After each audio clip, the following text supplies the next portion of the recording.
go. You gonna move my car? Sir, I'm only security. I'm not valet.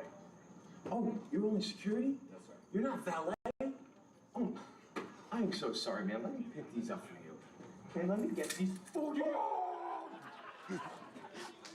You're valet if I tell you you're valet. Now move my damn car, you frickin' idiot.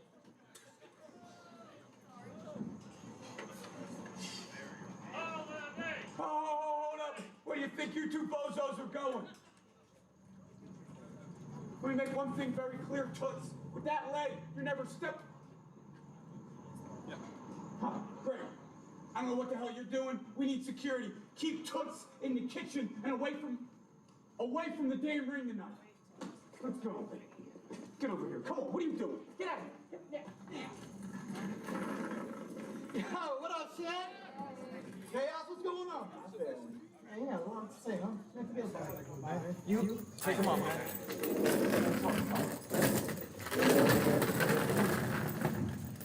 Oh, is it gonna be a problem?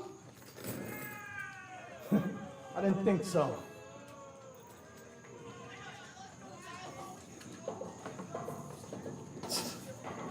Y'all already know this unit territory.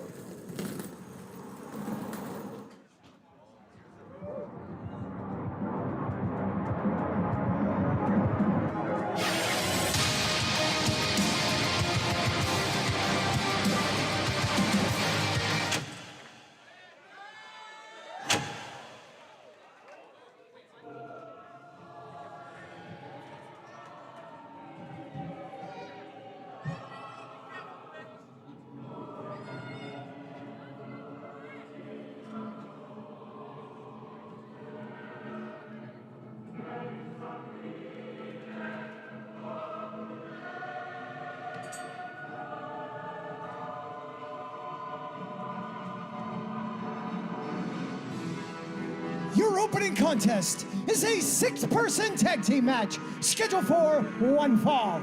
Introducing team number 1, the miraculous Milo Mira, Sister Selena, and God's greatest creation, Jeriel Rivera. This is the GGC.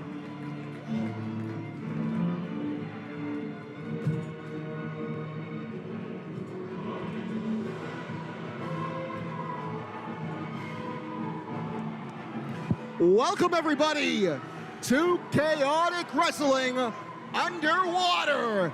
I'm Pat Matthews, soon to be joined by Rich Palladino, who was just cut off in his traditional Chaotic Wrestling intro by the GGC, who are going to start things off here tonight, and from what I understand, in tag team competition. We're live here on YouTube and on Twitch. We want to thank everybody for tuning in. Let us know where you're tuning in from. We'd love to hear from you.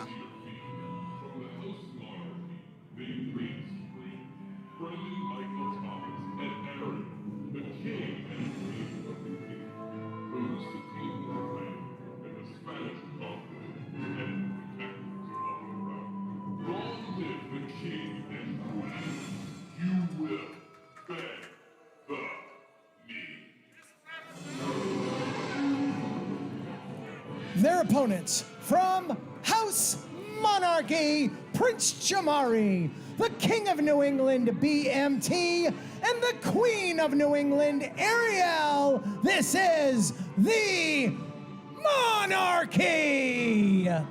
You heard that right. Not only is it King BMT and Queen Ariel, it's Prince Jamari in the Monarchy. And we saw this back at our show in Nashua, where instead BMT teamed up with Prince Jamari instead of Ariel. But tonight, wait, Rich, is this 3-on-3 action? Well, Rich is getting settled in over here.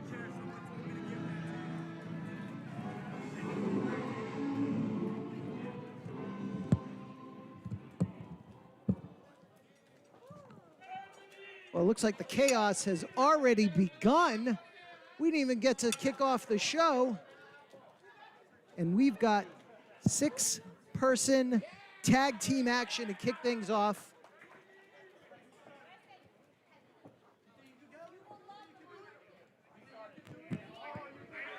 This is such a interesting way to start the show. They cut off your traditional ring intro for chaotic wrestling. We didn't get the let the chaos begin. The lights went out, Pat. I got very nervous.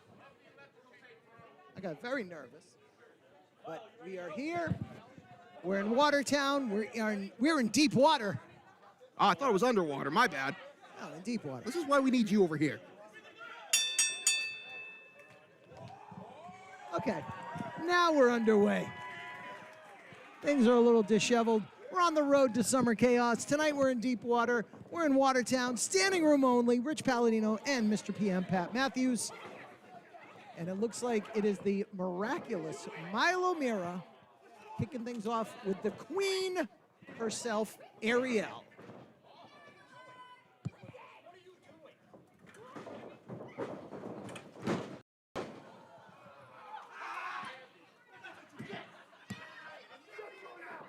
Ariel, the veteran, well-seasoned grappler, has traveled all around the world. What a body slam. And of course, she and her husband, the King, former chaotic wrestling tag team champions, as the Queen is seeking solace from Prince Jamari. A little dissension in the ranks as we get ready for the Prince. Look at him.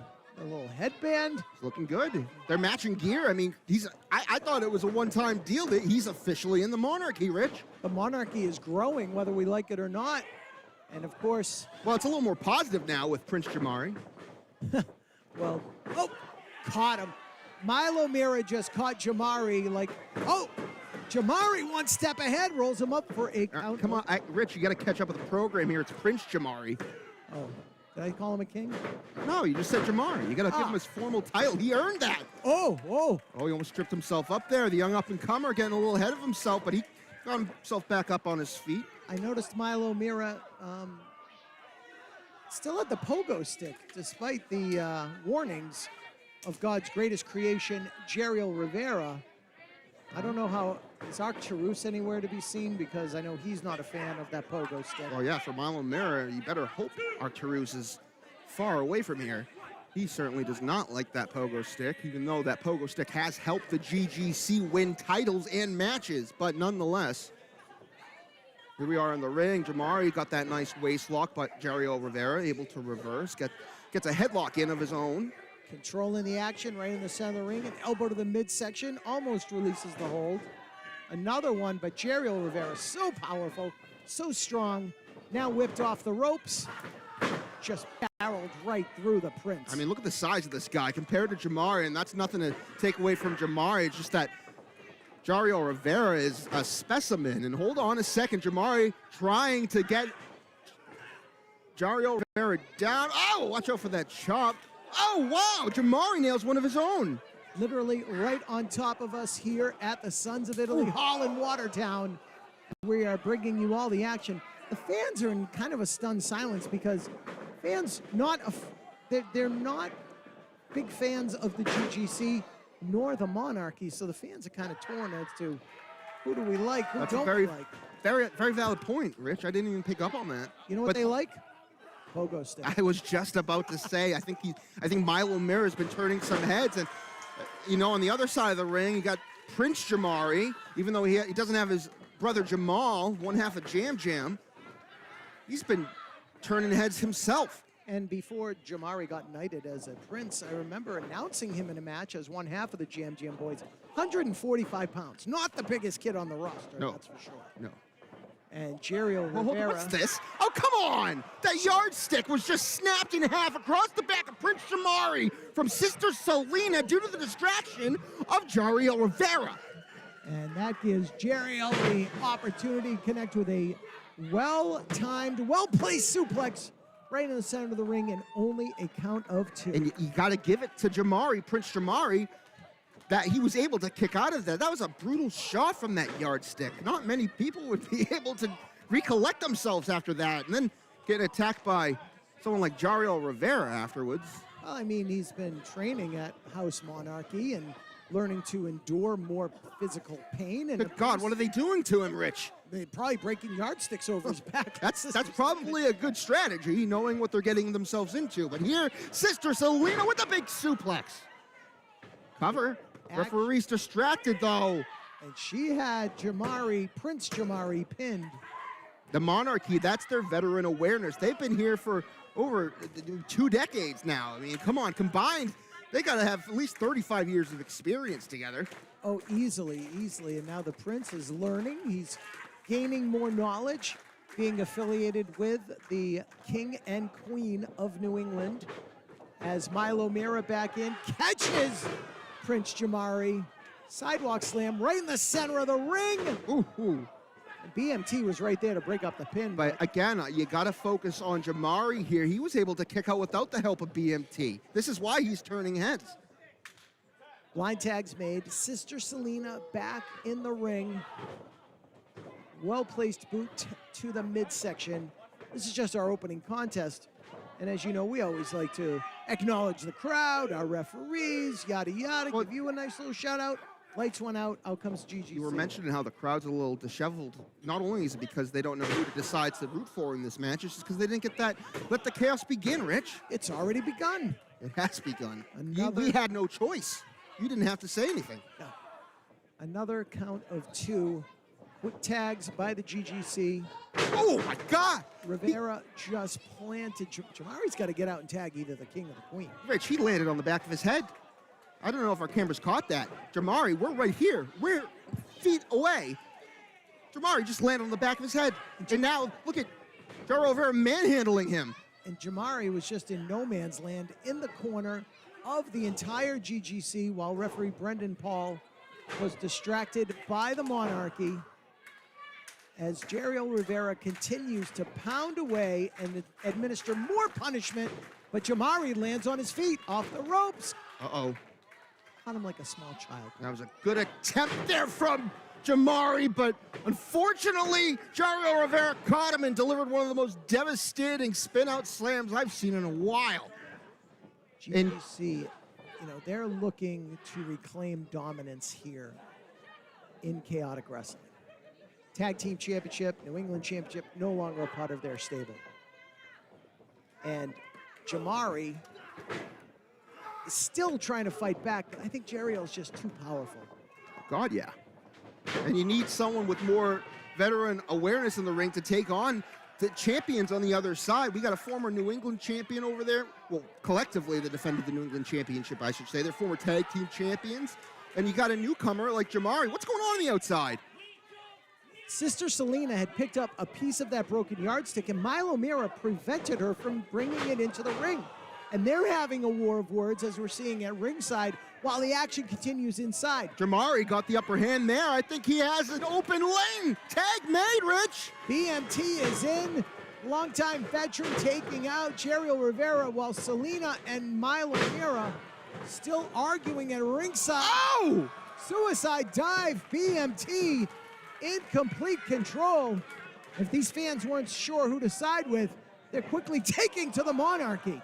Well, they've had enough of the GGC shenanigans over the past months, over the past year. High cross body, did not hook a leg, and Rivera kicks out at 2. BMT has completely taken control and changed the momentum in the favor of the Monarchy. Big boot there from King BMT as he goes to the top, Rich. This is dangerous territory.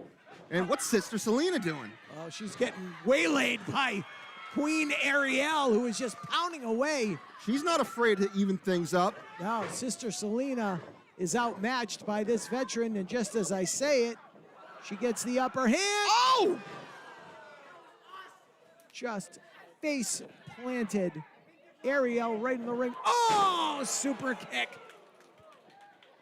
from King BMT. Oh, watch out! Sling blade there from Jariel Rivera for the GGC to get the upper hand. Look at the look in the eyes of Milo Mira. He and Jariel Rivera not on the same page, Pat. Not at all. I mean, this has been like this for months now. Ever since that Arturus lost his New England championship. To trigger the OG, and uh-oh. What do we got here? A little double team. Ow! They seem to be on the same page there. And oh, man! Jamari just gets in to break up that pin attempt. We're seeing a little bit of everything in this opening 6-person tag team match. And now, again, the stare down. They're not on the same page. Not at all, Rich. Oh. Trip from the outside. Ariel just pulled Sister Selena out. And she's the one that's trying to mediate everything. Good move on Queen Ariel's part to get her out of there. Let them sizzle. Scoop and a slam in the center of the ring. What are they trying to do here? BMT one step ahead. Throws Jeriel to the outside. Big boot to the face. Milo Mir is stunned. Uh-oh. Ow! Cut her off the ropes on the springboard. Oh, man! By a hair. Wow, I had to check with referee Brendan Paul. That was crazy. Milo Mira just able to kick out at the last instant. And again. Whoa, whoa, geez. whoa. This is... I don't know if our microphones are picking up this. mean, Foul language on I the part of hope the they do. GGC. Oh! They collide heads. Great thinking on Jamari's part. Jamari goes in, catches Mira in the corner with a big splash, or a little splash. Double team on Mira. Double pin. 3. Wow. Lot of dissension back. Here are your winners. Queen Ariel, King BMT, Prince Jamari, the Monarchy. That was unbelievable. Of course, the dissension played a huge part on the GGC side of things, but Jamari had such an impressive showing here tonight. You can't do anything but give him all the credit. Unbelievable performance, not only for Jamari, but I mean, I'm actually rooting for the Monarchy here tonight. What's going on? And Pat, we've been watching all this dissension, and it's about to come to a head, right? Oh no! Uh-oh. Oh! Uh-oh! Oh, God! Sister Selena's got to control this. These two are going nose to nose. We might be seeing the end of the GGC. Look at Jariel Rivera's eyes. I've never seen him like that. Jariel just waved it off, and he's taking off. I have never seen that look in Jariel Rivera's eyes. He is PO'd, as they would say. 3 members of the GGC all going their separate ways. There could be more of that to come here in Chaotic Wrestling. We'll be back. A very special interview, apparently, with Sean Keegan coming your way.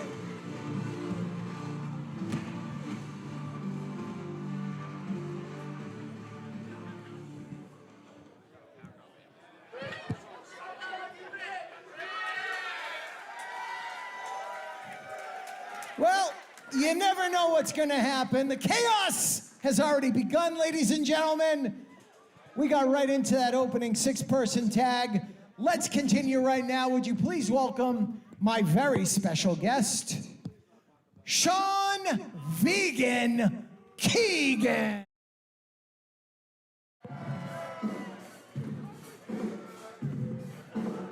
Well, if you haven't watched in a few months, well, shame on you.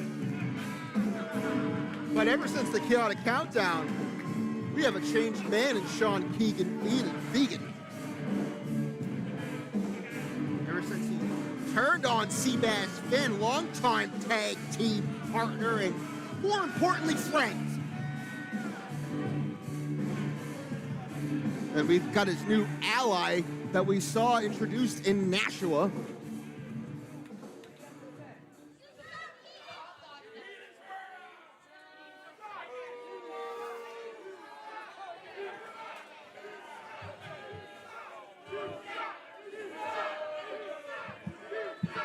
Is that any way to greet an old friend?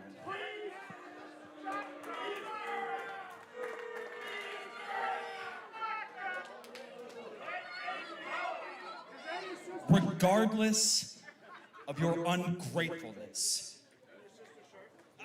I have a few things to get off my chest here tonight. If you'll hear me out, and even if you won't, too bad. I was out for 7 months with a broken freaking ankle. It gave out from the weight of carrying Seabass Finn for well over a year. Okay? Come on now. True. Seabass is an excellent performer. As if that weren't bad enough, he earns all the accolades for the success of catch and release. He earns heavyweight title shots. I get a match with him. I beat him.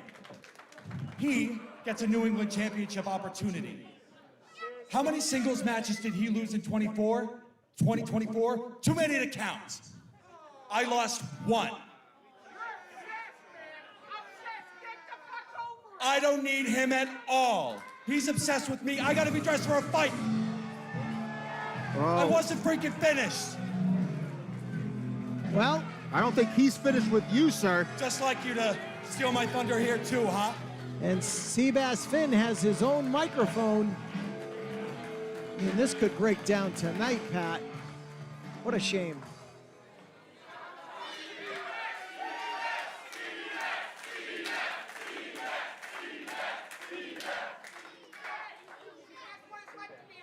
Sean, I really didn't want it to get this far, but look, if we had just talked this out, if you had just told me face to face, man to man, that you didn't want to be friends anymore and you didn't want to have catch and release be a thing anymore, you could have just told me. But look, I'm sorry. I know it kind of looks like I came out here to interrupt you, and I apologize, and I'm truly sorry. I'm sorry for whatever I did, which I don't even know, and I don't care. I'm sorry that I upset you. And you're absolutely right. You know, you beat me. You beat me somehow, some way with that pile driver. Yeah. And you know, it was a little unfair that I immediately had a New England title match. So as a form of apology, I went and talked to Chase, and I got you a New England title match tonight. As a matter of fact, that match is happening right now. What? Wow. That's pretty cool. The SOB of the 603 getting things done. Yeah. I mean, that shows how important the friendship meant to Seabass Finn. And you could argue. Ladies and gentlemen, this match is for the Chaotic Wrestling New England Championship. The challenger, Sean Vegan Keegan, to take on, from the PVD, born and bred, representing the unit, weighing in at 220 pounds. He is the current reigning and defending Chaotic Wrestling New England Champion, Trigger, the OG. I was gonna say, well, that was a nice thing to do for Seabass. You could argue it was completely unnecessary. He's done nothing wrong, Rich. It's a shame what happened between these two. I didn't know Seabass had the power to make matches like this. I'm sure he went through the office to get approval, but this is for the New England Championship, which is now in the hands of our official, LJ Childress, holding that belt high above his head. One fall, New England title, impromptu match here at In Deep Water. Hear these fans chanting for the OG. Keegan's ready. Referee calls for the bell. Here we go. This is a great opportunity for Sean the Vegan Keegan, but he's got to capitalize. And will this new attitude help him capitalize? Because in the past, I know he said he's only lost one match, but how many matches has he really had in singles action? That's a good point. But I mean, if Keegan plays his cards right and utilizes what I'm understanding, this is Soy Boy at ringside. Soy Boy? Soy Boy. Well, you know, people with the whole vegan thing. No, I get it. But who knows? Sean Keegan could walk out of here as the new New England champion if he can take out Trigger the OG, who won that championship from the GGC, formerly held by Arcturus. Milo Mira stepped in to defend it right here in Watertown, back at Charged Up on June the 20th, and nobody's been able to defeat Trigger the OG since he has reclaimed that New England championship, and he's going outside the ring and going right after Vegan Keegan and Soy Boy. Things aren't looking good for Sean Keegan. Well, hold on a second. Watch out, Soy Boy getting involved, and rightfully he's getting a shot in the face from our New England champion. Scoop and a slam attempt here, but overhead throw by Sean Vegan Keegan. We're feeling the plant-based power. I'm feeling everything over here. We're shaking and baking. We are literally right on top of the action. Oh, what a deadlift. German suplex with the pin. Bridging attempt, not enough to keep him down. Keegan, very calculated at this point, not in his traditional wrestling gear. As Seabass came out, tried to make amends. Said, you want to cry about not getting title shots? You got one? Oh, by the way, it's right now. So, I mean, it's not all that bad. no. Although when it's getting into a match unprepared with the likes of Trigger the OG, it's not that easy. The way it all broke down between catch and release, that of course Seabass Finn and Sean Vegan Keegan, who goes for the pin. Just the way it all broke down. It's a shame. They were such a good team. They had such a good connection with one another. They had that, you know, that thing you can't teach, that bond. Camaraderie. Yes. Partnership. Friendship. Years of friendship. Two gentlemen that not only teamed up here in Chaotic, but literally drove across the country to train at the New Japan Pro Wrestling Dojo in Los Angeles, honing their crafts, working as a cohesive unit, and then for it to all break down the way it did at the countdown and the subsequent attacks we saw after. It's a shame, and now Keegan has aligned himself with this piece of work in front of us. Wow, Soy Boys, I was just about to say, it's just about the only reason that Sean Keegan Vegan has the upper hand right now. He distracted Trigger the OG on the outside when he tried to grab his leg. Fortunately, he did eat that forearm from Trigger the OG, but the distraction was made. Hold on. Sean Keegan Vegan sending the New England champion Trigger the OG into the corner. Trigger trying to throw a boot up. Caught by Sean Keegan Vegan. Oh no. Maybe he's going to go for... And the veteran, oh, just got, nope. One step ahead is the veteran, the champion Trigger the OG. Always ready for a fight. Oh. Lays out Keegan once again. Trigger the OG, let's not forget, just 3 weeks ago, defended his title in a 5-way scramble. You want to talk about taking on all comers? That's what we've seen from Trigger the OG, who just connected with that super kick. Uh-oh. And it's right on his feet, comes back, far side. Across the back of Keegan. Man. Keegan hooks that leg, new champion crowned. No. I'll tell you what, this Soy Boy's very distracting over here. I'm right in front of the action. You and I are literally right in front of the action. Still, he manages to distract me. Well, I mean, it's that silly hat and vest. It is probably the hat. And my God, those shorts are snug. I mean, I've had some snug short shorts. I've worn my share of Daisy Dukes. The action continues here, an impromptu title match.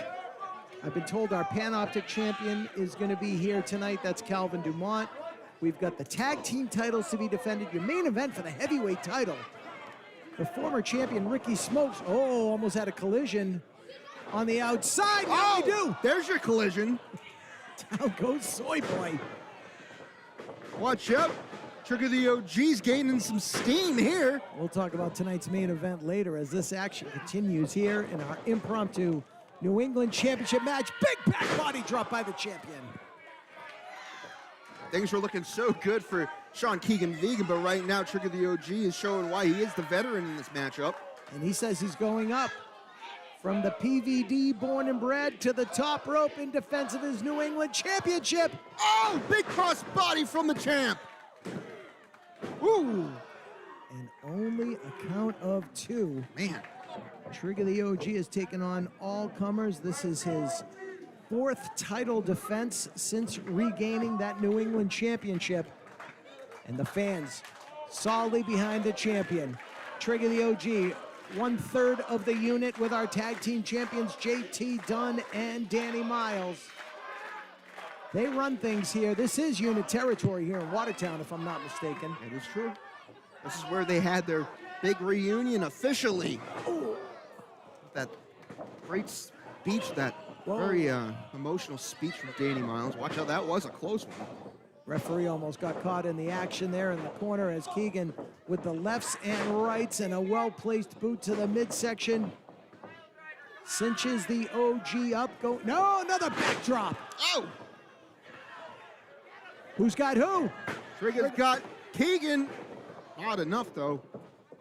Only 2. The action continues here. We're in Watertown, Massachusetts. Uh-oh, it looks like Trigger's gonna go for that vertebreaker. No, wait a minute, Sean Keegan Vegan had that scouted. Good on him. Sending Trigger into the post. And the left shoulder just connected with the steel ring post in the corner, Pat. This could be the downfall of our New England champion. Ow! Well done by Keegan. Give the devil his due. Hooks that leg. 2 and 2.5. 2.5. That was close. Sean Keegan Vegan almost became a New England champion. And I don't know if that would help or hurt his spiraling attitude. These fans chanting for the OG. The OG of New England is the New England champion. Oh, small package attempt here. Very close. Wow. Oh, there's your vertebreaker. Nailed it! Good night. He got him.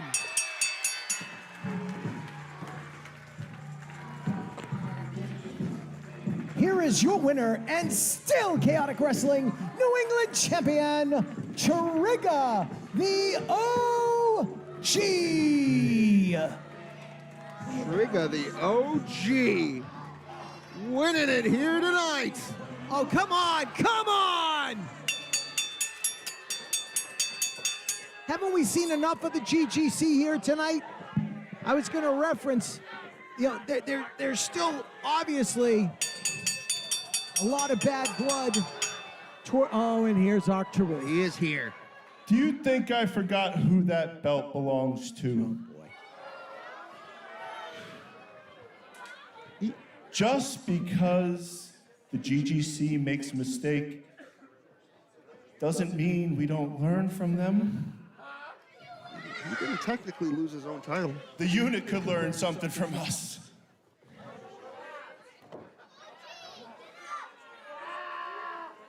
Hold him. Hold him. Get him. Hold him. Oh, come on. This is unfortunate. This is just uncalled for. But what are we to expect from the GGC now? We're used to it. Hold him on the ropes. Right here. Oh, no. I think I know where this is going. Make these people watch. Oh, no. This is not what the champion deserves. I mean, Give him I one. already... Look, at Give Sister him one. Selena has a brand new yardstick. They've got him tied up on the ropes. Sister, hold his arm. Milo, I'm gonna give you a chance. I'm gonna give you a chance. Redeem yourself. Prove your allegiance. Get me a chair. Get me a chair! Milo Mira.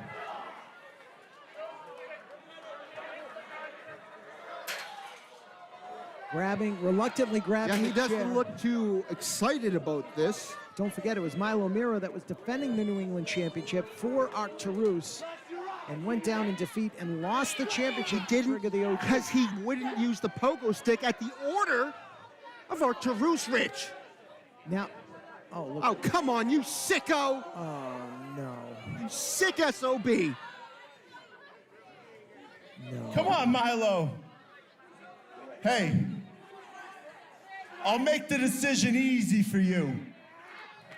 Now's your time. Are you gonna listen to these people? Or are you gonna listen to your God? Do the right thing, Milo. Oh. Nope, he slams the chair down. And Trigger the OG trying to battle back. Oh!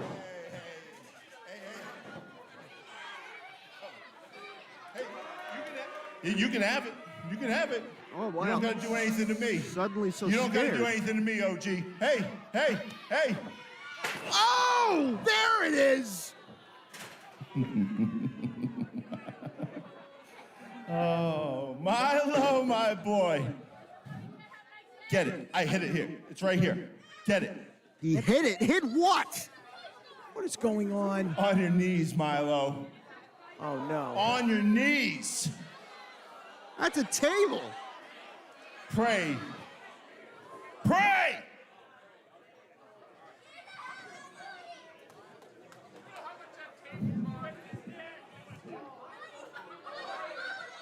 Table is set up at Get in the ring, ringside. bozo. Not you, the table, you idiot. Talk about dissension. They can't even take the directions the right way. I mean, come on. He's not that intelligent. Listen, how am I supposed to put him through the table on the floor? I could be in a compilation. I mean, you want to talk about things falling apart. The GGC not even taking clear direction, now setting the table up outside the ring as originally, I thought, planned. Wait a minute, here come the tag team. Oh, hold on! There goes your yardstick, watch out! I'm out!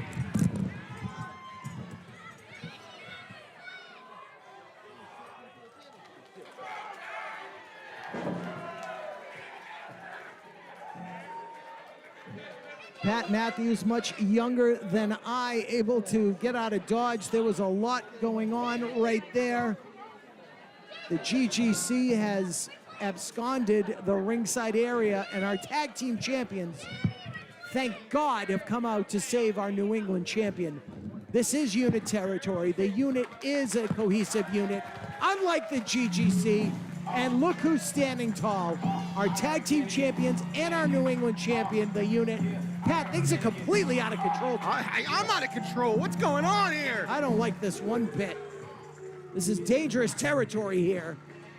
I didn't know what the hell I signed up for, but look who's standing tall. I better get paid more for sitting this close. Trigger, the OG, retains the New England championship. Let's see if we can have just a traditional pro wrestling match here at In Deep Water. Rich Palladino and Pat Matthews. Pat, we'll be right back.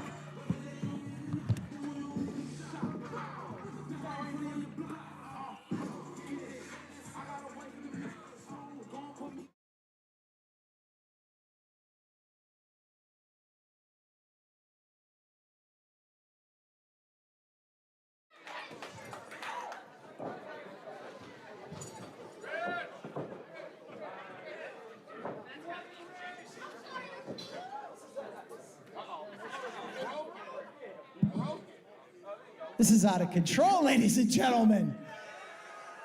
I was just saying, I wonder if we could just announce a traditional pro wrestling match. Is everybody doing good here in Watertown? Can I officially welcome you? Rich can't catch a break.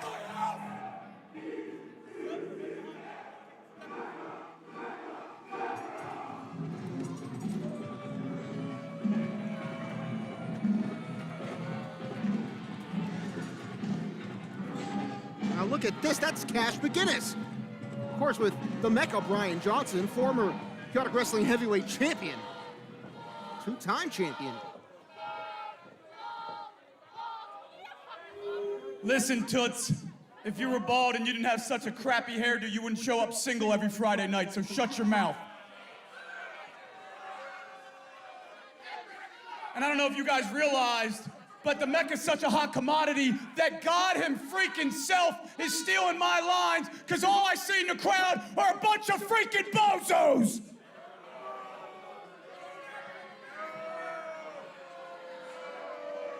But unfortunately, this building has some real history for the Mecca. I won the Panoptic Championship in this ring.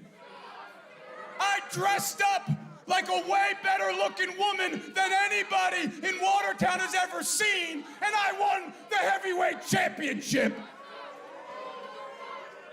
So tonight, to make sure that there's no weird occurrences with any of bozos ringside or any of those bozos in the back, I found a young talent here who's looking to learn from a former heavyweight champion. He brought his own weird occurrence. He's clearly got some brains, unlike all of you, and I forget. What's your name again? What's your name again? Cash McGinnis. Cashman. Don't cheer him. God, knock that off. Pick your stupid hat up. He's from New Mexico. Shut up. Got a little flavor.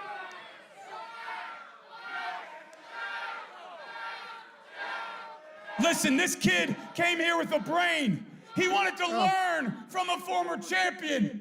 He wanted to figure out the ways to work around this. He wanted to figure out ways to work around this ring. Ways to get better, ways to succeed. And the only way you're gonna succeed, bozo, is staying the hell out of my way. So get in that corner and watch and learn from a goddamn professional. A professional from the greatest damn city on the planet, Philadelphia, Pennsylvania. I am the MECCA. I am the Mecca, Brian Johnson.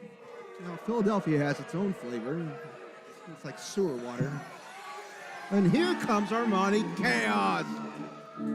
Challenging the Mecca here tonight in Watertown, as advertised on our social media, which we'd love to mention for everyone to go follow. And his opponent from the Upper East Side, so you know he got money.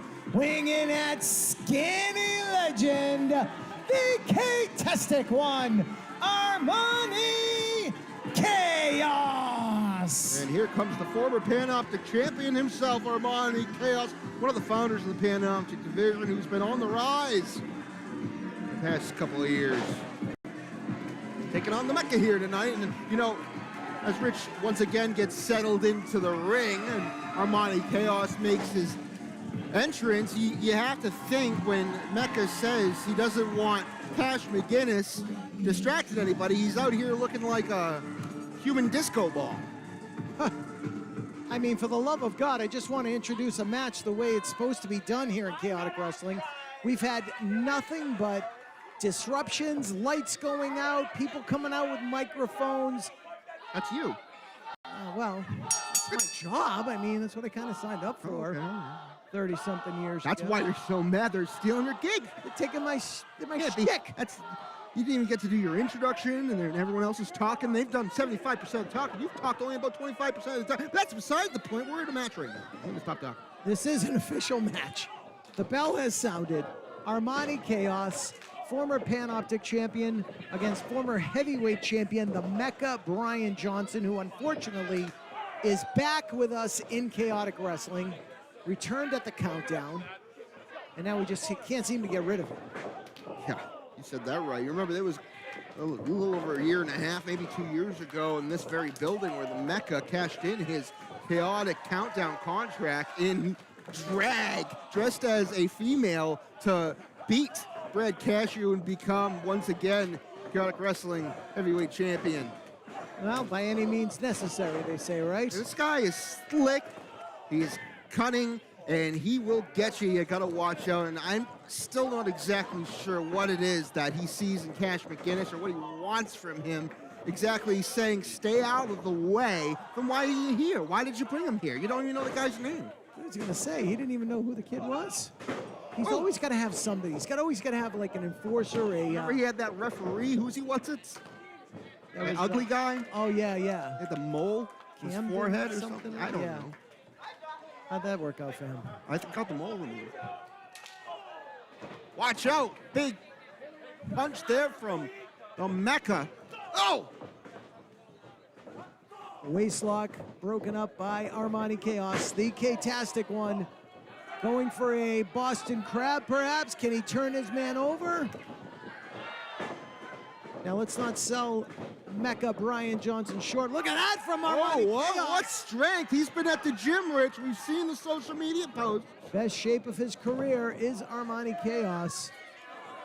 And outside the ring goes the Mecca. Oh! Using the ring apron to slip up Armani Chaos. That's going to turn the tide here in this one.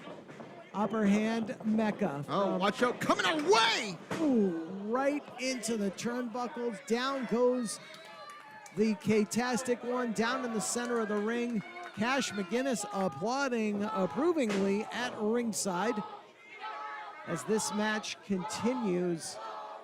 This was actually an advertised match, but, you know, there's a microphone to be had. The Mecca Brian Johnson is certainly going to find You it. really should hide one of those, Rich. You got two over here. I do. I want to send one to the back, but I'm afraid There's we more can't. people back there. There's a lot of people. There's a lot of chaos here in Chaotic Wrestling. We're in deep water. We're on the road to Summer Chaos. Haven't even been able to talk about that to the fans here. Can't wait for Summer Chaos. It's like the cold fury of the second half of the year. 25-year anniversary of Chaotic Wrestling is upon us. I want to tell the fans we got new T-shirts.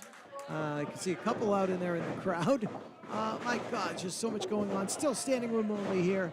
Fans enjoying a great night of action as Armani Chaos comes out of the corner, gets caught by the Mecca, and a backbreaker right across the knee. That was devastating. That's just really going to make things worse when they were already done for. That hard buckle here in the corner, and then I'm surprised he was able to kick out, honestly. Only a count of two as the action continues. Mecca, who's had a hair across his backside for one Shannon Levangie, who has apparently re-injured her knee. On the shelf temporarily, not as bad as what we expected, but she is going to be out for a little bit. That's a shame. He worked so hard to go through all that physical therapy and get back to 100%. And just after, what is it, one match? Was it even one match? Was it two? Two matches, but she's relentless. She'll be back. Still, though, you got to think in Shannon's mind, it's so frustrating. But you're right. Of all people, I think she's the one to overcome it. And right now, Armani Chaos is going to have to overcome Brian Johnson, who is a little perplexed right now that he's not able to keep Armani Chaos down. Make no bones about it, the Mecca's a very talented athlete. Competed in Ring of Honor in the past, currently competing for TNA Wrestling. Former Chaotic Wrestling heavyweight champion. He is just starting to dissect Armani Chaos here in our third bout at In Deep Water. Mecca over everybody, he says. Watch out! Short on clothesline, sending Armani Chaos inside out. Cover, this might be it, Rich. No, just two. Mecca now having words with referee Brendan Paul, whose facial wounds appear to have cleared up quite nicely after that fireball incident. Good God. Minor plastic surgery to get everything back into place. I thought it was horrific to watch it happen live, but then I saw what he looked like at the next show. That was way worse. Awful. Awful. Sidney Bacabella to thank for that. We'll be seeing Sidney. Oh, don't say that. And his newest client, Hurricane John Walters. Well, that's not so bad. That's coming up later tonight. The Armani chant has begun as the former Panoptic champion Armani Chaos fires off some elbows, able to break the hold. Schoolboy from behind, and only two. Watch out here, another attempt at retaliation, attempt to come back from this thing, but no, Brian Johnson with a forearm to the midsection. Mecca over everything. The kidney area, I should say, that was the back. Going for a suplex, Armani Chaos blocks it. Blocked it twice. Catching a series of forearms right to the middle of the back. Mecca favoring his back as the action continues here at In Deep Water. And again, Summer Chaos coming your way Friday night, September the 12th. Goes for that suplex again. Both men going for the suplex. Who's going to get the upper hand? Nope. Neither man can get the other over. The damage has been done to both men's lower lumbar during this match. At least Mecca was able to slip out of that one. Oh, hold on, no! Into a Falcon Arrow. Armani Chaos with the upper hand right now. Mecca's down. Keep an eye on this Cash McGinnis. I don't trust that kid. Do I have to? He's jarring with the fans, but he's trying to make in good, getting good here with the Mecca Brian Johnson. Does look like he's up to no good. He kind of always looks like that. His hat's crooked. Yes, it is. That's very astute, Rich. Mecca trapped in the corner. Let's put your glasses on. Series of kicks. Armani Chaos, as I said earlier, in the best shape of his very young career, has the upper hand on the former heavyweight champion. Oh! Brendan Paul just getting out of the way. Mecca rolls him up. Feet are on the yeah, he ropes. caught it. Brendan Paul caught that. Not like the old days when he had his own personal referee. Brendan Paul, one step ahead of the Mecca. And here comes Armani. Ducks a clothesline, puts his man up on the shoulders. Oh, we've seen this before. BME! Very well done. And Cash McGinnis pulls his mentor, if you will, outside the ring. Celebrating. Oh, look at the El Espartano's here! El Espartano, indeed. Head of security, chasing Cash McGinnis out. Thank goodness for El Espartano. Oh, right to the eyes. The referee didn't see it.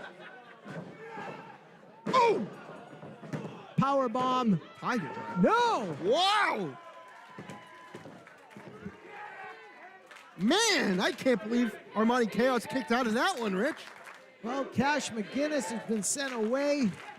Thank goodness for the symbol of justice. You can see how frustrated the Mecca is because he had Cash McGinnis as his backup plan, his failsafe, and now that happened. He's gone. He still hasn't been able to win this thing. Look at Mecca's eyes busted open. One of those kicks right on the eyelid, the left eyelid of the Mecca, Brian Johnson. And now what is he doing with the turnbuckle? He's untying it here right in front of our eyes in the corner. I mean, blatantly in front of Brendan Paul. I don't understand what he's doing. Yeah, that's going to expose that steel ring. There you see it.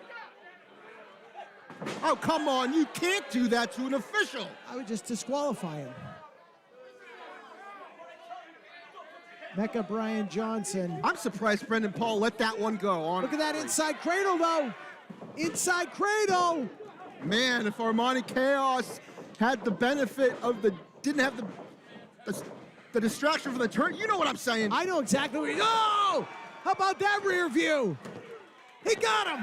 Whoa!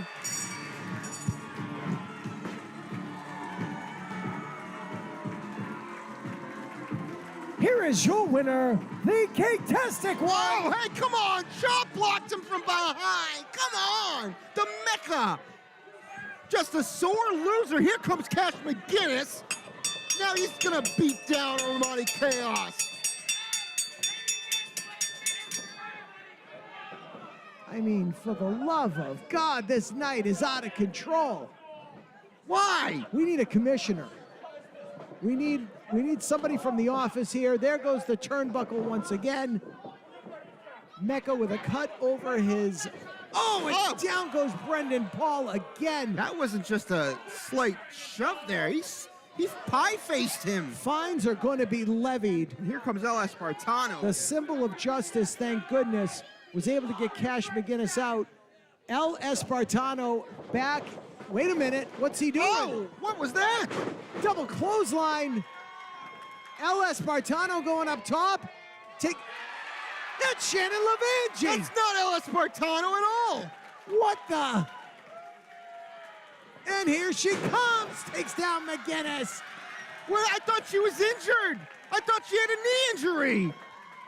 Well, it's obviously healing much better since our last event in Tewksbury just a few weeks ago. Shannon Lavangi as El Espartano avenging Armani Chaos and sending the Mecca and Cash McGinnis packing.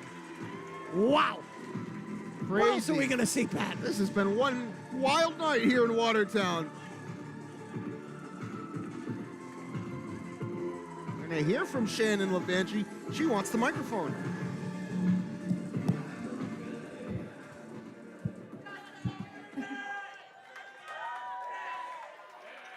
I think it's pretty safe to say that things between Mecca and I are far from over. I'll see you soon, Mecca. Well, short and sweet. The message has been sent to the Mecca from Shannon Lavangi, who seems to be 100% once again. Got to return that to El Espartano.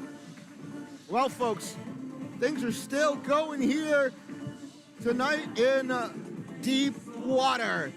More action to come up next. Don't go anywhere as we send it back to Rich, who's going to make his way back into the ring.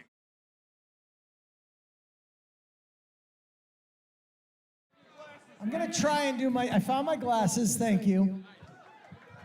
I'm going to try and get some things out that I've been trying to say all night. First of all, the bar is open. Let's start with the important stuff. Tip your bar staff accordingly. Concessions are open if you're hungry right back there. Tip your food staff accordingly. And I don't know if you guys are aware of this, but next month is the 25-year anniversary of Chaotic Wrestling. And we're gonna take an entire weekend to celebrate. Summer Chaos, Friday night, September the 12th. The Lowell Collegiate Charter School will be back there for Summer Chaos on the 12th. And another event coming up on Saturday the 13th. 25 years of Chaotic Wrestling. Anthony Miller, longtime fan. Stand up, show everybody that beautiful new t-shirt that is on sale exclusively here tonight. 25 years of Chaotic Wrestling. Limited number have been printed. $30 on sale at the concession stand tonight, which will be open all night. If I didn't mention it, this show is called In Deep Water. And we got another match coming up, but I got handed a note. A very happy birthday to Braden Blanchette. Where's Braden? Celebrating the Big Ten. Is that you? No? Where's Braden? Happy birthday! They gave me a note. Hey, Mr. Cotter, I got a note. Happy birthday. Glad you could celebrate it with us here. Hello to you as well, young man. You're doing a great job as well. And you're my favorite right there, my man. You having fun? All right, then let's continue. Happy birthday to him too, then. All right, let's continue. Following contest scheduled for one fall, and it is for the Chaotic Wrestling Tag Team Championship.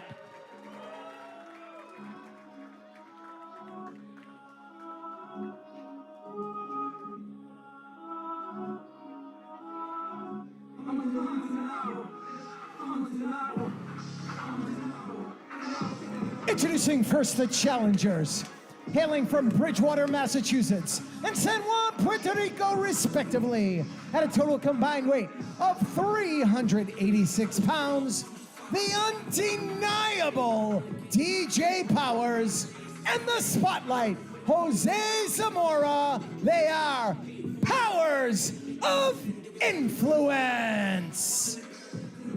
Well, Powers of Influence, as we just heard, are those two. And without Jose Zamora wouldn't be anything without his GoPro by his side, because he's always airing his content. That around his neck, folks, that's a microphone.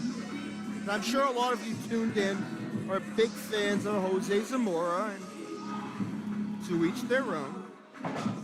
But so far, he hasn't really, won anything here in Chaotic Wrestling. Will that change here tonight? Because that's the same for his partner as well, DJ Powers, you know. A lot of potential in these two. We just haven't seen that come through. Tag team titles are on the line, though. Here in Watertown, we're live.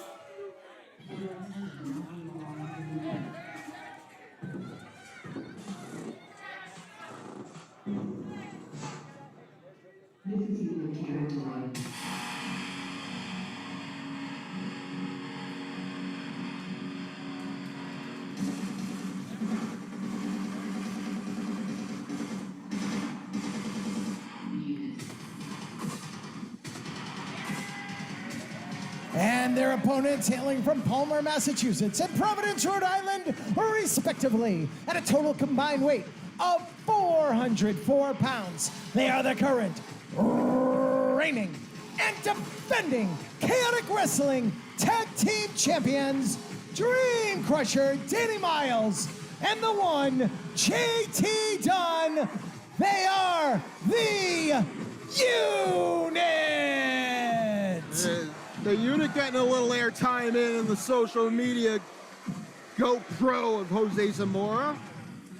It's not going to be easy for these two, DJ Powers and Jose Zamora, to try and get their first taste of gold. When they're going up against, of course, the tag team champions, but when those tag team champions just a year ago, Rich, I'm talking about them, the Powers of Influence getting their first opportunity to win gold. Here in Chaotic Wrestling, it's not an easy task when you're going up against the tag team champions, one thing, but then you gotta think, just a year ago, the tag team champions were fighting each other for the heavyweight championship at Summer Chaos. It's ridiculous the way things go down here, not only in the world of professional wrestling, but especially here in Chaotic Wrestling as our tag team champions take to the ring. And as you just said, Powers of Influence, first title shot, they got matching tights, brother. Hey, they look like they're a cohesive unit, but they're not the unit. They gotta face those guys to win themselves the tag team champions. But my point being that with former heavyweight champions on the other side of the ring, it's just, I don't know if anybody, let alone the Powers of Influence, are going to be able to take those belts off of the unit. Well, you know, at first I was a little hesitant. I was a little unsure, or uneasy, I guess would be the word, of whether or not JT Dunn and Danny Miles would be able to get it back together, get the band back together, so to speak, and work as a cohesive unit and defend these tag team titles. But as you had mentioned earlier, we saw it all go down right here in Watertown when the unit did solidify themselves once again as the tag team championships are put here right at ringside. Thanks, pal. Well done.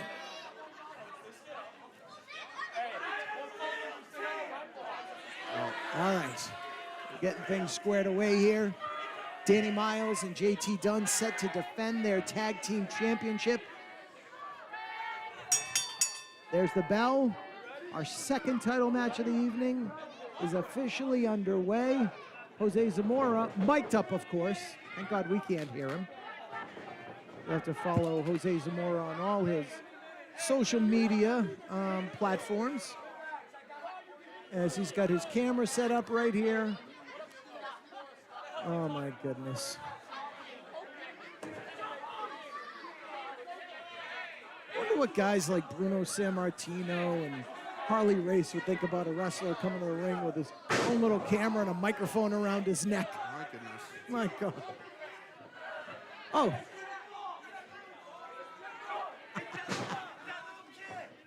I don't know if Jose Zamora is streaming live with his little camera set up right there on the stage, but... Well, we're streaming live too, and we're on Twitch and we're on YouTube, and because we have a lot of influence with these, well, the Powers of Influence and the unit, they're both strong presences on social media. I want to know from you guys, who are you voting in the chat? The Chaotic Wrestling chat, not Jose Zamora's chat. No. Who are you voting to come out as tag team champions here tonight? Is it the unit, Danny Miles and JT Dunn, or is it the Powers of Influence, DJ Powers and Jose Zamora. Are the kids using a hashtag? I don't know. Are they, Rich? I don't know. I would go with... I'm not on social media. You're very much on social media. I'm there, but I'm not doing anything. But as Pat said, join the conversation. Let us know what you think. Who's going to take the tag team titles home? Will the unit? Or will it be Powers of Influence? Now that they have matching tights, that's the big thing here. That's the story. One says Jay-Z, one says DJ. Oh, chop to the chest. Danny Miles, longtime veteran. JT Dunn, another longtime veteran. Oh, quick thinking on the part of Jose Zamora. I'm impressed, but not quick enough. JT Dunn. Oh, maybe I spoke too soon. Arm drag in the center of the ring by the Spotlight. Jose Zamora reversed by JT Dunn into a side headlock. Side headlock again. Jose Zamora and DJ Powers. Two youngsters, but have really put quite a formidable tag team together here. DJ Powers just got backdropped for his troubles right there in the center of the ring. It looks like he's seen a ghost.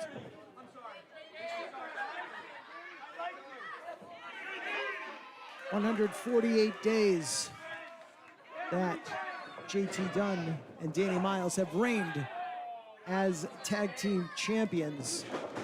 And they've been fighting champions indeed, as JT Dunn connects with the jaw of one DJ Powers and traps his man in the corner. Let's count along with the one JT Dunn. Oh! Out of nowhere with that crossbody. He had a sixth sense there. And also out of nowhere was that big kick from the undeniable DJ Powers. Powers now pounding away on JT Dunn. Danny Miles warning DJ if he gets anywhere near him, he's gonna pop him right in the nose. Now, I don't like being this close to the action. No, I hate it. You know, I mean, unless I was training, I'd be okay.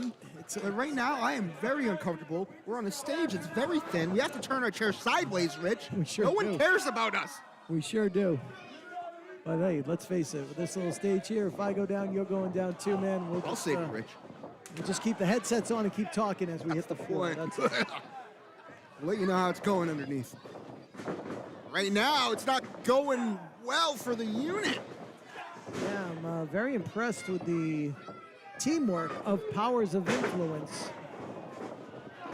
Zamora with that spinning heel kick connected with JT Dunn and almost got a count of two.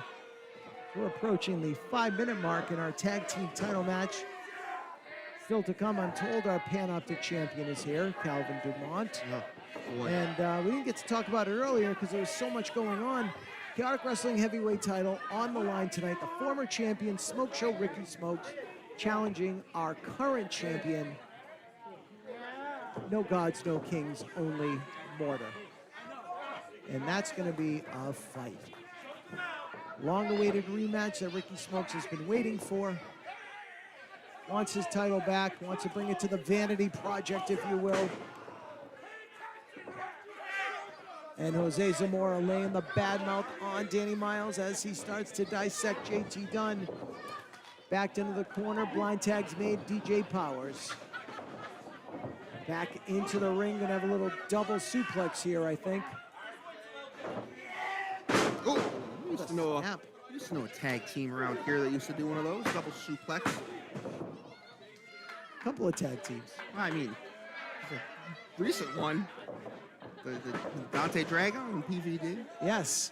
The other one I was thinking of was Adam Cole and MJF, but that's not here, Rich. That is not here. I said around here. Where's your mind at? Come on, you've been traveling all over the country now. You forgot where home is, Rich. No. And home is where the heart is. And your heart's not here right now. It is. My heart's been here for 25 years.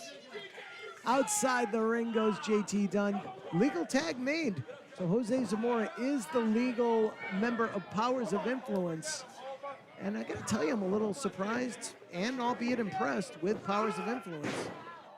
They have had the advantage probably about 60% to 40, maybe 70-30, as they have been really making a mark here on the tag team champions. Is the youth gonna overtake the experience here, and will we have new tag team champions crowned tonight? Well, they're looking good so far. Honestly, I didn't think it was gonna go this well. They aren't exactly on the same page, other than tonight their tights. They haven't historically been either. But right now, they're putting in the work against, like I said, not only current tag team champions, but two former recent heavyweight champions. This is, I believe, the 8th defense of the Chaotic Tag Team Championship since the unit captured them at Cold Fury. Oh, ho, ho. Almost got some Elder Tays going.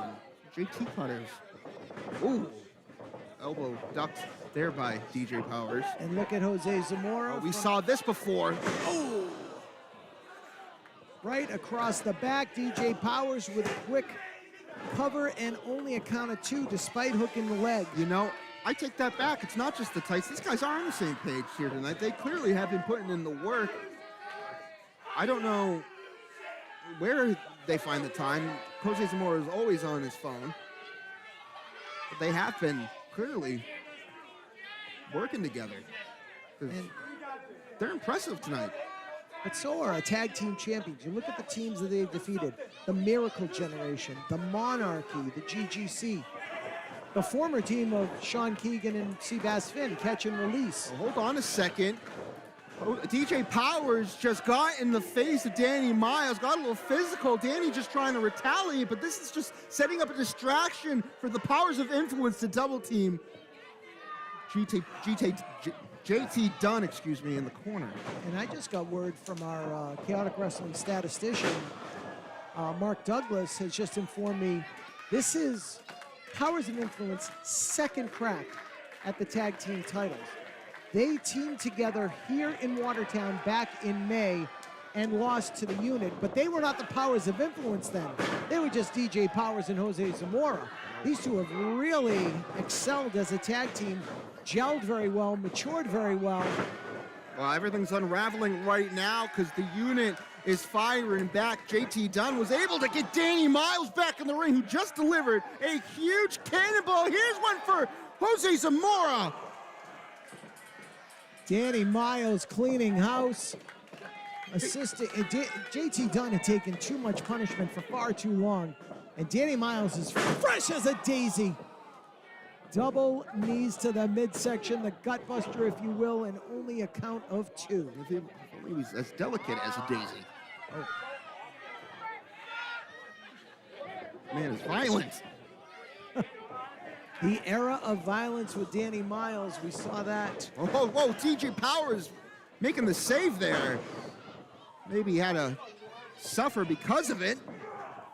DJ Powers and Jose Zamora have never faced somebody quite like Dream Crusher Danny Miles. Right on top, goes for the pin, and only a count of 2. JT can't believe it.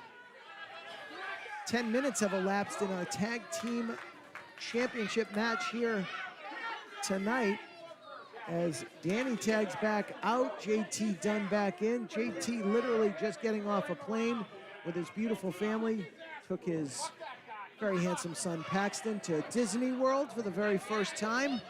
So you gotta wonder, is JT a little tired? Is he a little jet lagged, still in vacation mode? We're gonna find out as this match continues for the tag team titles. Danny Miles outside, JT. Oh my God! 2 boots. Oh, and Jose Zamora just planted JT Dunn, and only 2. What? What? Exactly. Are you kidding me? The action that just took place right in front of our eyes, Rich, that knee to the face specifically from DJ Powers wasn't enough to keep JT Dunn down. And still JT Dunn, outthinking the rookies. Well, maybe not so much anymore. Oh! Danny Miles breaks up that pin attempt off the DDT. DJ Powers and Jose Zamora going back to the drawing board. Jose Zamora goes right after Danny Miles. He might regret that later. Now double teaming on Danny Miles. Come on. Referee LJ Childress, a lot on his hands right now. Danny Miles to the outside. JT Dunn getting a chance to recover inside the ring, but the double team action continues outside. Oh, come on. Right into the guardrail. They've been studying some tape, man, not just of their opponents. They've been studying some tapes of some of the most successful tag teams that just know how to get the job done by hook or by crook. And right now it's by crook. And what is he doing over here? DJ, what are you doing? Speaking of crook, those aren't yours. Those are not, that's exactly. Yeah. DJ Powers has grabbed the tag team championship titles, the title belts, if you will, right off the table here. And LJ Childress, he can't let this happen. This is not a no disqualification. Oh, he's going to go for a pile driver on the title. DJ Powers trying to get JT Dunn up. Oh! JT with the backdrop. Oh, Zamora. DJ Powers catches one on the outside. Winds up with a belt, misses. Uh-oh. Outside the ring goes Jose Zamora and the tag team championship. And JT Dunn's doing this all by himself. Danny Miles was thrown to the barricade on the outside of the ring in a double team effort. Yes, we'll make sure. Yep. Oh, hold on a second. Hold on a second. LJ Childress is telling me to make sure these titles stay right here and not to, I couldn't see clear as day. The referee was blocking my view. We don't have cameras, though we're right in the corner. I'm pretty sure Zamora used the belt. And I'm pretty sure that Jose Zamora's skull just bounced off the canvas here. Oh, now no. Danny Miles used the belt. It's just retaliation. Got it. Of course, LJ Childress, he was right in front of us. He didn't see the first time. Ladies and gentlemen, the referee has disqualified the unit for using the tag team championship belt. Your winners of the match by disqualification, Powers of Influence. I mean, I barely saw it.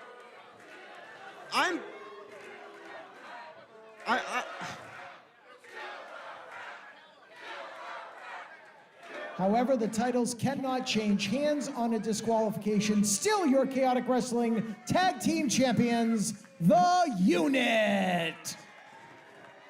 Danny Miles is still upset, though. He didn't lose the titles, but... I think you're right, though, with the distraction, with the referee and everything that was going... Uh-oh. No. Danny Miles just found a ladder, Pat. There was a ladder under the ring. Powers of Influence will get the... Oh, wait a minute. That's not the ladder. He put the ladder back, Rich. There goes LJ. LJ Childress saw that. Heads right to the back. Okay. Can I leave? Danny Miles has that crutch wrapped in barbed wire. Oh, right across the back of Jose Zamora. And, oh no, DJ Powers. I'm a little too close for this. Well, we talked about the era of violence. We're seeing it here. The tag team champions losing the match, but not the titles. As Powers of Influence get the win by disqualification. Someone get that barbed wire crutch out of here. Go ahead, go grab it. No, I'm not going anywhere near it. Thank God security is getting I'm Powers. going to leave that to our Jack security guards. Oh, Danny Miles going for that crutch again. Oh, get that away from me. I am out of here.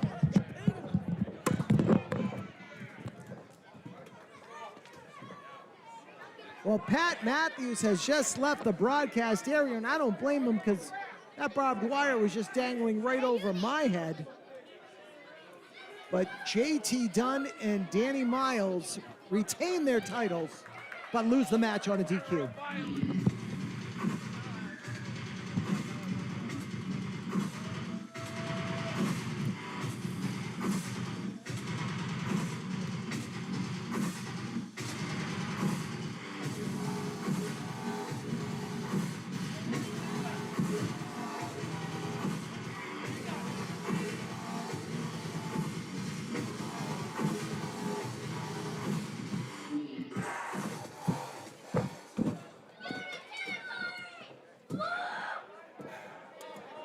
I'm not sure what just happened,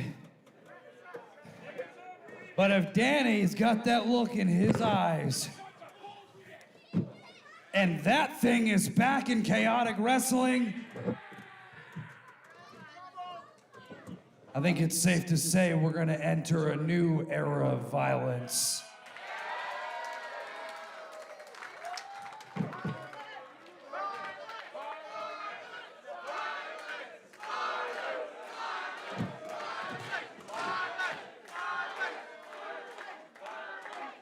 Do y'all want violence?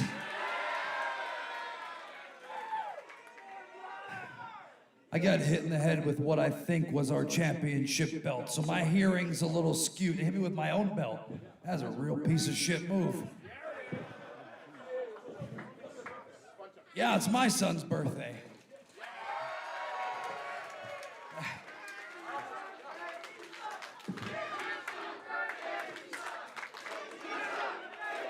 Wait, hold on, I got an idea. I've never done this before. This could be pretty cool, because we're here in unit territory. Paxton, do you want everybody to sing happy birthday to you? What do you guys think? Can we be loud to give him his first big birthday memory? Hey, sorry to the truck in the back, but I kind of do whatever the fuck I want. I'll put $1 in the swear jar, my bad.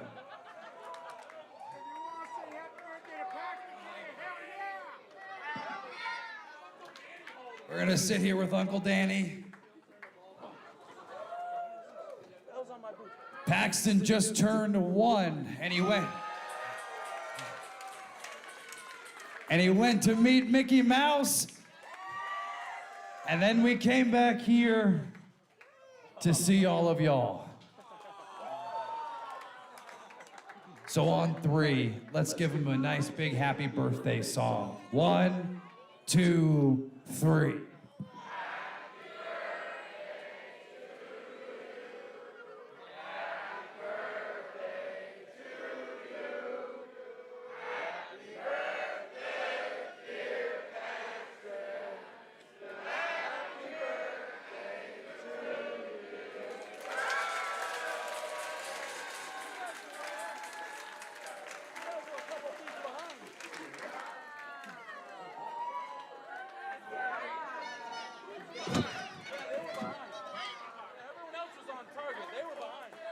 I appreciate y'all very much.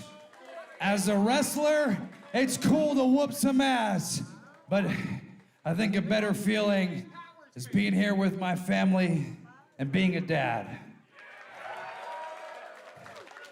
Uncle Chase is gonna be very mad at me, but we gotta celebrate here in Watertown because it's now and forever unit territory.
The Unit, still your tag team champions. Happy birthday to Paxton. Ladies and gentlemen, we are going to take a 15-minute intermission. Big news, next Thursday night, Night Shift Brewing in Everett, Massachusetts. Chaotic Wrestling presents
Stand in the corner, kid.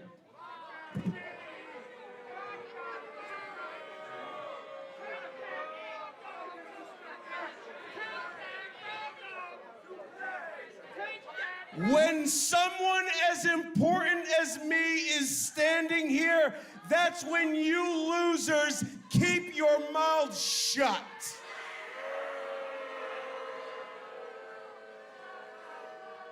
I'm not that guy.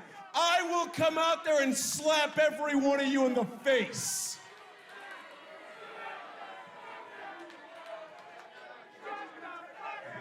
You're the only one saying that, loser, because no one wants to follow an idiot. Sit down and shut up, fat boy.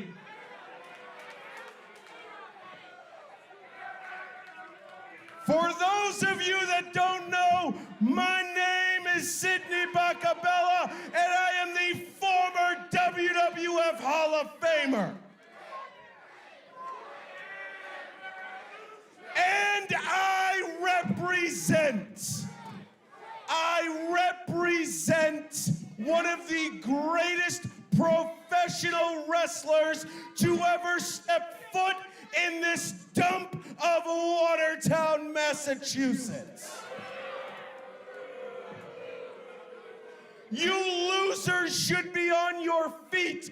You women should be giving yourself to him. You men should be holding your women back because he's a legend, a chaotic wrestling Hall of Famer. Ladies and gentlemen, I present to you Hurricane John Walters.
Welcome back, everybody.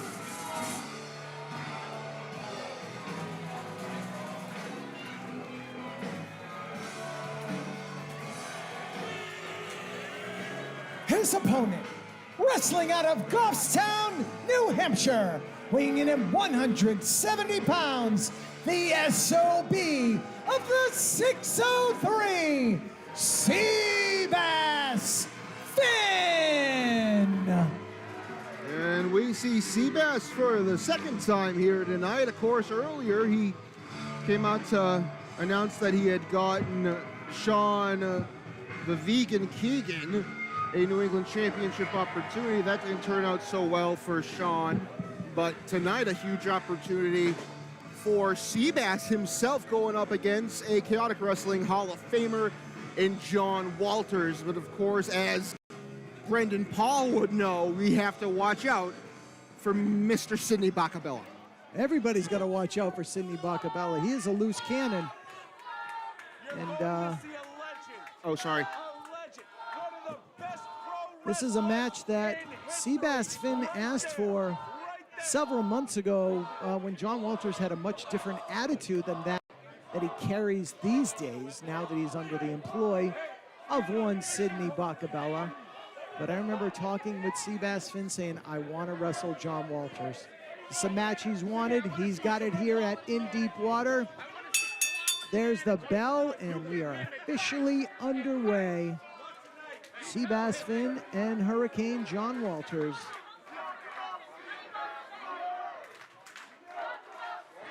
Seabass Finn and John Walters do have one thing in common. They have both been defeated by our current Chaotic Wrestling heavyweight champion Mortar. That is the only blemish in Walter's return here to Chaotic Wrestling. Coming up short in Nashua, New Hampshire, in a match that went nearly 20 minutes. Yeah, what a match that was. Available on our YouTube page. You go ahead and check that out there. You're in for a treat. You know what's not a treat? Sidney Bacabella. And either love him or hate him. Mostly the latter. He's a former WWF Hall of Famer, in case you didn't know. The former is the key part there, folks. Yes, yes. There are reasons. Yes. You know, everyone that's been banned from the Hall of Fame has been reinstated historically, except for one Mr. Bacabella. Yes. And he continues. And he wears that, very proud of that. I thought you were going to talk about his hairpiece. I mean, his... What? Nothing. No. I didn't say that. I don't know. It was me. Oh, my goodness. I didn't say nothing. Look at this. We've got the Hurricane, the longtime veteran. He's 25 years in this business, trained by the legendary Walter Killer Kowalski. Seabass Finn, one of the outstanding graduates of the New England Pro Wrestling Academy, the training center of Chaotic Wrestling. But of course, look at that beautiful bridge by Seabass. Uh-oh. Wow. That's incredible. That's incredible. That's neck strength. That's core strength, too. You see Goffstown, the hometown in New Hampshire where Seabass Finn resides and is in a high school wrestling coach there. So we've got a well-seasoned pro, a veteran in John Walters, and you have an extensive amateur background of Seabass Finn. It should be quite a match. Well, the frustration is starting to hit for John Walters. I didn't realize how talented Seabass is, and he really is, as you were listing all his accomplishments and his skills. He is talented. Can he take down John Walters? Yeah, hell of a feather in the cap of the young career of one Seabass Finn if he were to defeat John Walters. Seabass Finn has been doing this pro wrestling thing for a few years and has really made a name for himself. And as I referenced earlier when we spoke of his former tag team partner, Sean Vegan Keegan. Hold on. Watch out. Nice hip lock takeover by Seabass into a lateral press. Well, this all started with a nice shoulder block from John Walters, and Seabass was able to overcome and get the upper hand here. Not this time, though. John Walters with a nicely planted headlock takedown. Just going back to the basics. I mean, honestly, I've heard all the stories, and they've told me that Killer Kowalski taught the basics so well, and you're seeing it on display right now with the performance from John Walters. But Seabass Finn's learning from the greats at the New England Pro Wrestling Academy who learned all these things and passing it down to the next generation. Nice standoff there. We've got a very evenly contested match, and you could see frustration on the face of Walters right now. And of course, Bacabella, who's up on the apron, with words of encouragement for his main man, his number one charge, John Walters.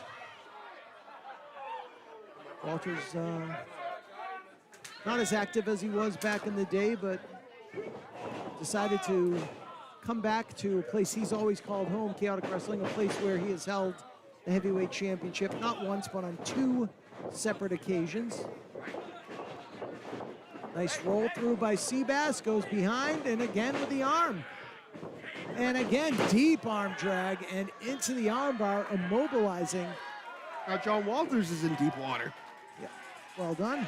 This show must have been named after Seabass. He's a fisherman. We are in water now. Deep water. That one makes sense. Oh, I mean, water. We're on the Charles River, Rich.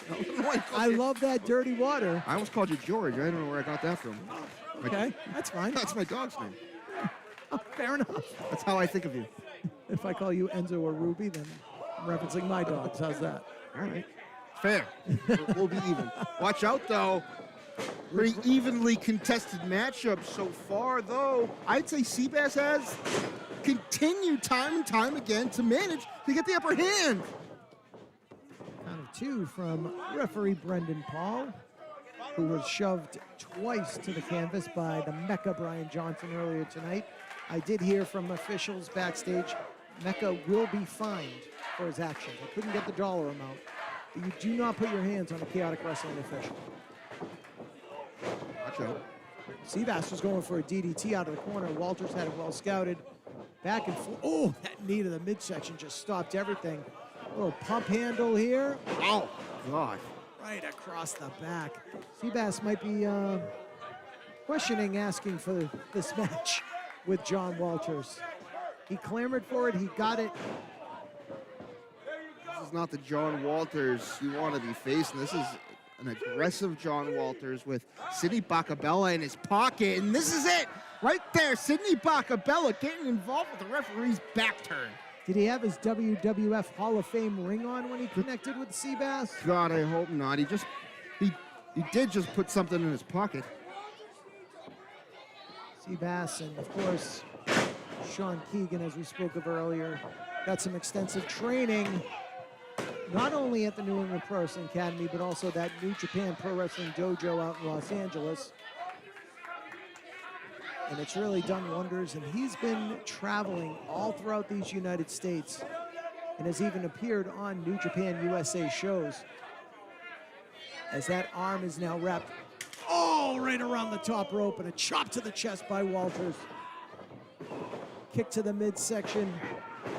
Seabass didn't want to hit that corner, but he certainly did. Walters is going to have his way one way or another, and Seabass down on the canvas. Walters now driving the knee and, oh, folding up the legs. Look at the torque on the ankle, and I think we're going to do a little... His whole body weight's on the back of Seabass, and oh my God! It's got him bent in half, and there's nothing Seabass can do. Walters has the right arm hooked. He's got both legs hooked. Walters with the wherewithal to keep his shoulder off the canvas. There's really not much Seabass can do. He's got no available limbs. Maybe his left arm can slip out from under the toe. Which, there it is. There it is. He's got the upper hand. They're covered from Seabass. Not enough. That's that great defensive wrestling that we see out of Seabass Finn. Much like in the amateur, it's how do you get from underneath back on top? Well, a good reversal like that, but now he's thrown outside the... Watch Bacabella. That... Oh, come on! My God. He's absolutely ridiculous. Just drove Seabass into the corner of the ring. That's a steel frame right under that. And honestly, I don't know if Sidney Bacabella is so much as helping John Walters, is maybe hurting him, because without Sidney Bacabella, I've seen John Walters go toe-to-toe with some of the best with ease, and right now he seems to be having a hard time with his opponent right now, although Seabass Finn has proven time and time again that he is a worthy competitor. Look at this, twisting the legs. Just is an absolute technician. And now look at the neck strength of Walters, as he's got the legs hooked and the chin, trying to force a submission here. Look at Bacabella having a fit at ringside, telling Seabass to give up. I mean, you gotta take a look at this guy who's been around for how long, Rich? Over 25 years, as long as Chaotic Wrestling's been around. His career started in 2000, Chaotic Wrestling started in 2000. And I haven't seen him miss a beat. No. Walters is an extremely talented athlete, but I do question his choice of aligning himself with Sidney Bacabella. We absolutely all do. Back suplex, down goes Seabass. As this match continues here at In Deep Water, we are on the road to Summer Chaos. Only a count of 2. Walters choosing not to hook a leg, cinch his man deep and try and get a pin. Now asking referee Brendan Paul for a faster count. These fans chanting for Seabass Finn. Like I said, it'd be quite the feather in the cap of Seabass Finn. He had hopes of being a Chaotic Wrestling Tag Team Champion with Sean Keegan as Catch and Release. Unfortunately, that duo is no more. But a victory over a guy like John Walters could put Seabass right into contention for the heavyweight title once again. Absolutely. Gonna get a superplex out of the corner, but Seabass trying to block it best he can. Very resilient, and he does. He's able to prevent that from happening, but just ate a forearm right in the jaw, Pat. Man, that nailed it square on Seabass's jaw, but he's not done as John Walters. He's going to try and suplex him off. A double underhook set up here. A butterfly suplex attempt from the top. Seabass fighting back. Headbutt delivered. Amazing tendon strength to break the hold by Seabass Finn. Catches Walters with a boot, perhaps a tornado DDT. Yes! Woohoo! Dropped him right on the top of his head. Has the damage already been done to Seabass? You can see he's waving those fingers, waving those arms around, trying to get that blood flowing back in. I think that submission, that crossface from a few minutes ago definitely sapped a lot of the strength from Seabass, but he is battling back and he's on his feet. Oh! What a forearm in the corner. Another one. Walter's gonna eat a third. Nope. You knew better. He's a veteran of the ring. Lands on his feet, takes Walters into the top turnbuckle, goes up high, goes up low, down low. Oh, man! And kick to the back, and Walters' head hits that turnbuckle flush. What a match. Seabass Finn looking to finish off John Walters, ran right into a boot. Ooh. School sunset flip. What's this? Oh, what a suplex in. Oh, man. Thought we had the three. So close. Seabass Finn. Probably if he defeats John Walters tonight, you have to put that up there with top victories in his career. And like I said, it would put him into contention for any championship here. Seabass yet to hold a title here. As Walters catches him, backslide, rolled through by Seabass. Faced off against Dijak at Cold Fury, and we all know how that went. Yeah, absolutely. Oh! Look at that. Clothesline by the SOB of the 603. Going for the 1-2 and not 3. Wow. Thank you, Sidney Bacabella, reminding me that was only a count of 2. Yeah, we know it's 2. We're right here. We're closer than you, Sidney. Come on, man. Seabass straps her down. That means he means business. Hooks that leg, gonna go for that fisherman buster. Walters had it well scouted. Ooh. Out of nowhere, uh-oh. Oh, no. And you hear Bacabella saying to turn him over. And kicking him in the back to do the job. Finally gets Seabass over. And now Seabass is in a world of hurt and nowhere near the ropes. And there, John Walters pulls him closer, but Seabass takes the momentum to his advantage, and now it looks like he's going to put him in the same thing.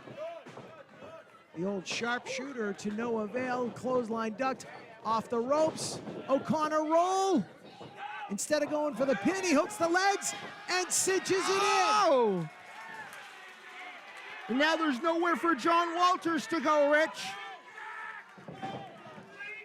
Seabass. Oh, come on! Sidney Bacabella trying to pull John Walters, but look at this, the strength of Seabass. That should be an automatic disqualification. Uh-oh. Oh, he's upset at you. Of course he is. Bacabella has no right to... Look at him apologizing. Oh! Why would you try and do that? Double leg dive. Oh! Hooks the... Oh. John Walters isn't going to let that happen to him. He's paying Sidney Bacabella a lot of money, a lot of his earnings here to manage him, to get some victories. He can't let him go to the wayside because of Seabass. But Seabass taking care of both of them in tandem with that double headbutt. And now he goes soaring into the Hall of Famer. Seabass Finn with the upper hand on not only John Walters, but his manager, the nefarious Sidney Bacabella as well. Seabass Finn Wait a minute. What the heck is that? Somebody's... That's not Sidney Bacabella. I thought that was Bacabella. Who is that? I don't know, but it was a distraction. Corey Driver! Who was that? 1, 2, 3.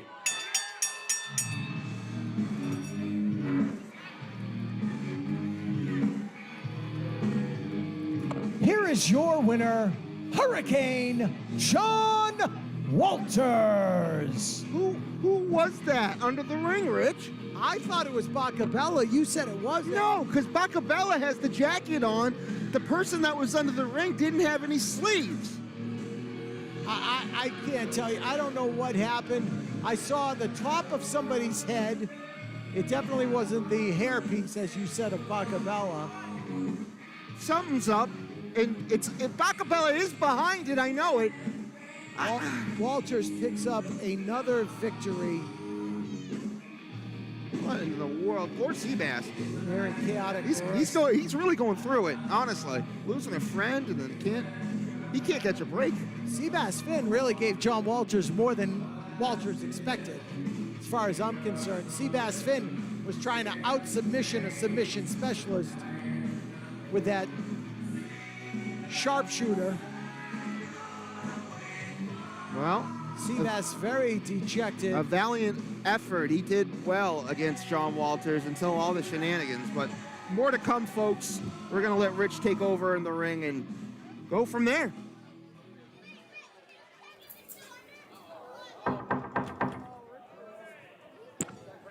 Open the door.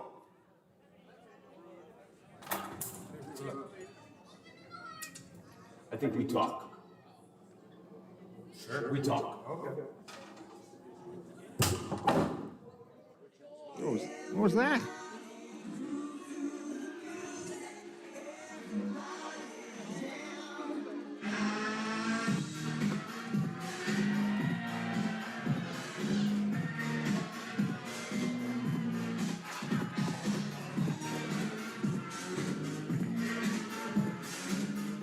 Stop throwing your arms around like idiots. Your Panoptic champion has something to say. But actually, you people are ungrateful little losers, so you don't deserve to hear me speak. You're gonna have my best friend, Cole Rutherford, address you instead.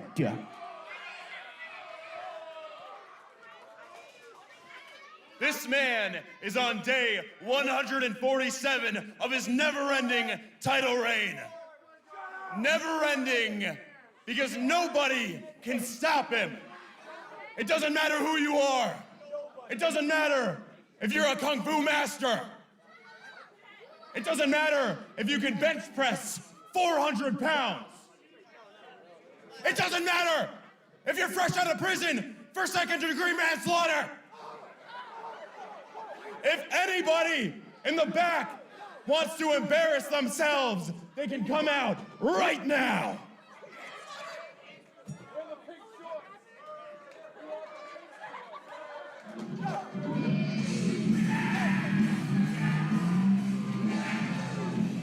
Where does he fall in this?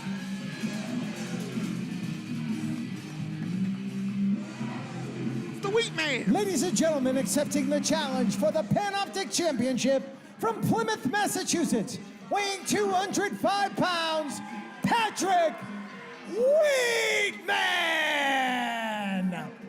Oh, he's excited. I mean, he always has a positive attitude, and I think the fans respond well to that. Patrick Wheatman, we saw him debut in the Chaotic Countdown. We got a little taste of his background in the video before the lead there, where we saw an insight to some of the students in the New England Pro Wrestling Academy that were making their debuts in that matchup, and he did well. And he had another opportunity in Nashua, I believe, and he did well there. And tonight he's gonna he's answering the challenge. Is the Panoptic Championship on the line? We advertised that Calvin Dumont would defend his Chaotic Wrestling Panoptic Championship. Cole Rutherford kind of took things on a dark turn with who could step up to. I can assure you that Patrick Wheatman is not a convicted felon. Or, we don't know that. well, You're assuming, Rich, and you know what happens to people that assume. They're not always right. they're not always right. That's what the saying is. And the dancing shenanigans. And there's an example. Not everyone's always right. That's not right. Is when you assume you make an ASS out of you and me. That's how you spell it. Oh, is that how the saying goes? Wheatman!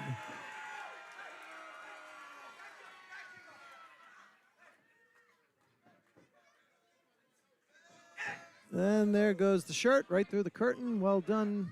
That was pretty good. Wow. Wow, with the shirt toss into that, I mean, that's I gotta give him that one.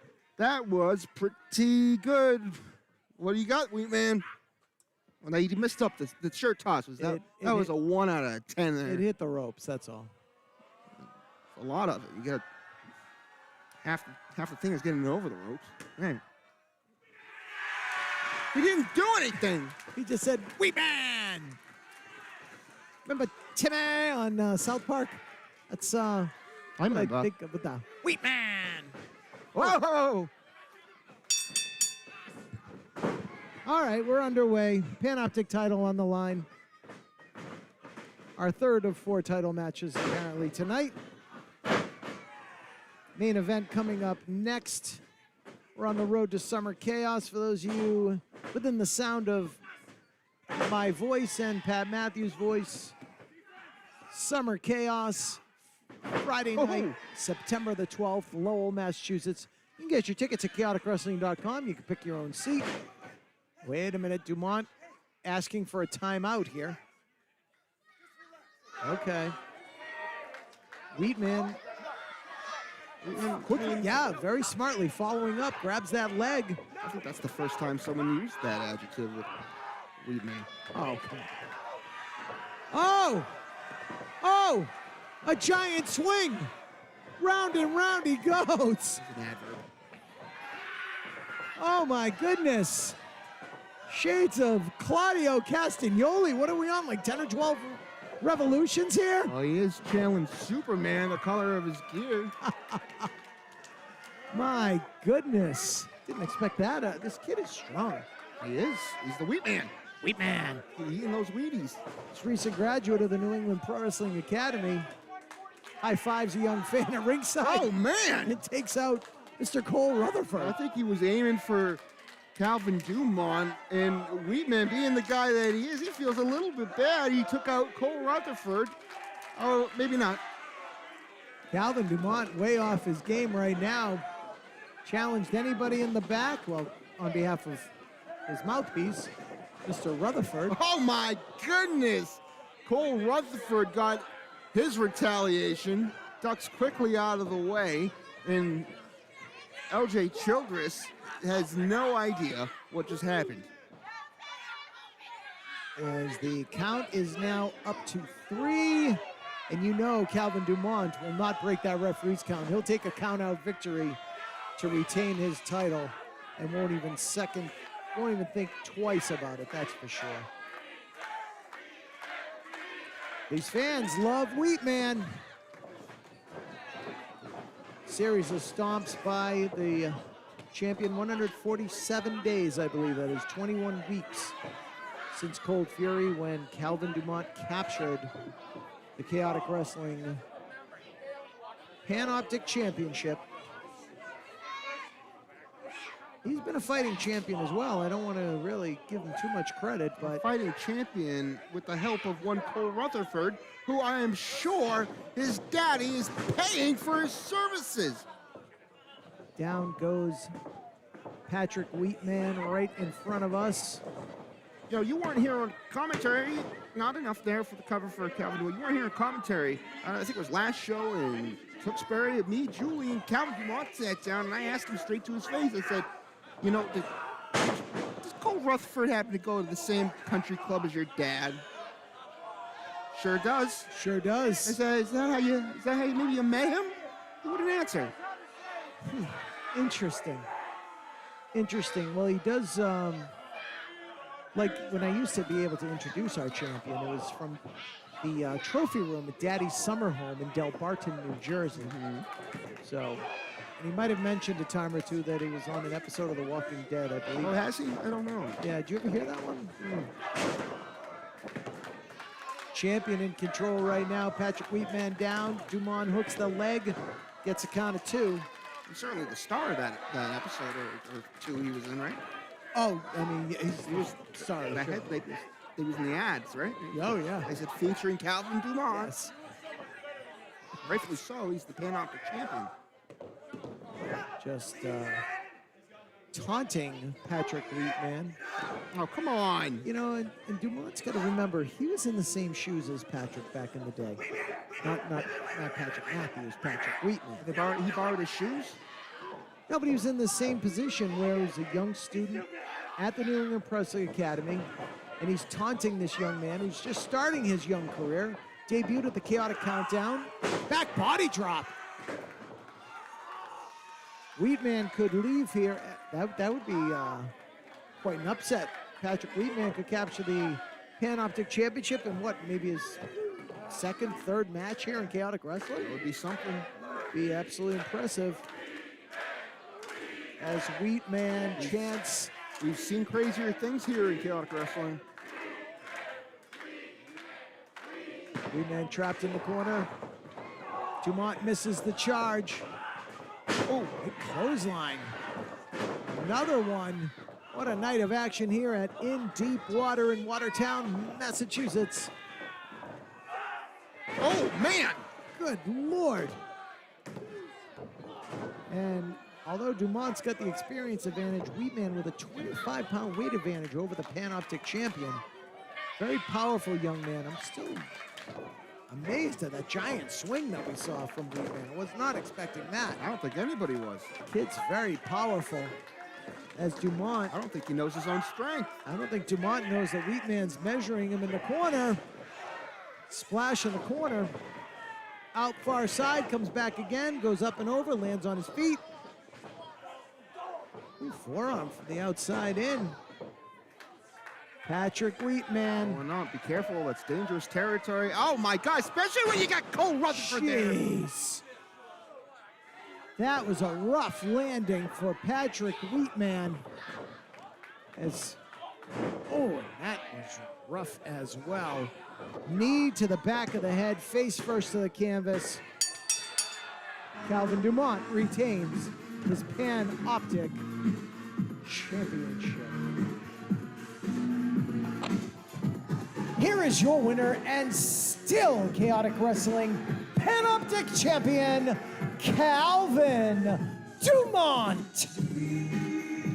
I mean, what else did you expect from these two? Your MO speaks for themselves. Speaks for itself, I should say. Challenged anybody in the back. Patrick Wheatman stepped up to the plate and was able to really give Calvin Dumont a run for his money. Impressed a lot of the fans, and I'm sure the matchmakers and promoters here in Chaotic with that performance against Dumont, unable to capture the victory. Patrick Wheatman will be back to fight another day. All right, ladies and gentlemen, as we get ready to go to the main event, strap yourselves in. It's for the Chaotic Wrestling Heavyweight title. Mortar to defend against the former champion, Ricky Smokes, coming up next.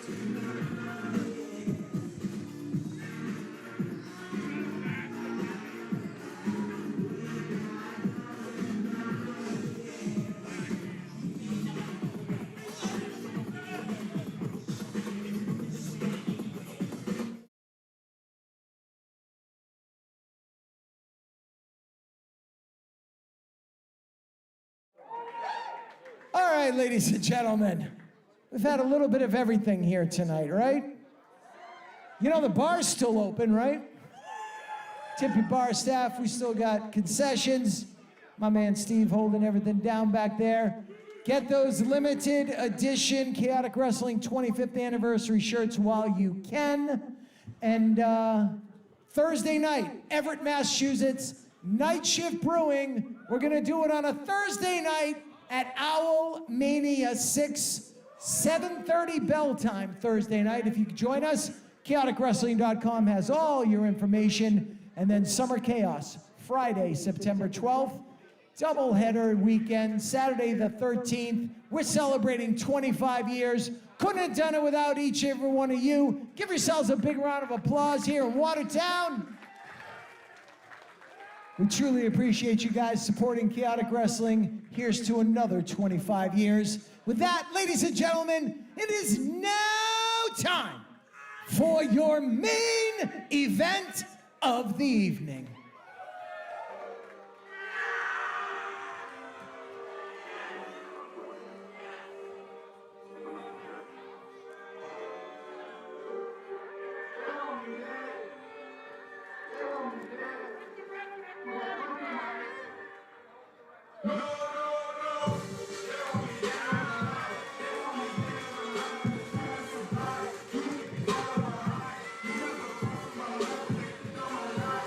Here comes the former Chaotic Wrestling heavyweight champion, WWE ID prospect, one half of Swipe Right, member of the Vanity Project, Ricky Smokes, the Smoke Show himself, in what has been known to be his town of Watertown, Massachusetts.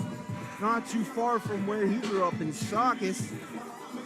He always has a good showing here in Watertown. Will that extra support get him his second Chaotic Wrestling Heavyweight Championship here tonight? Gonna have to go through this man.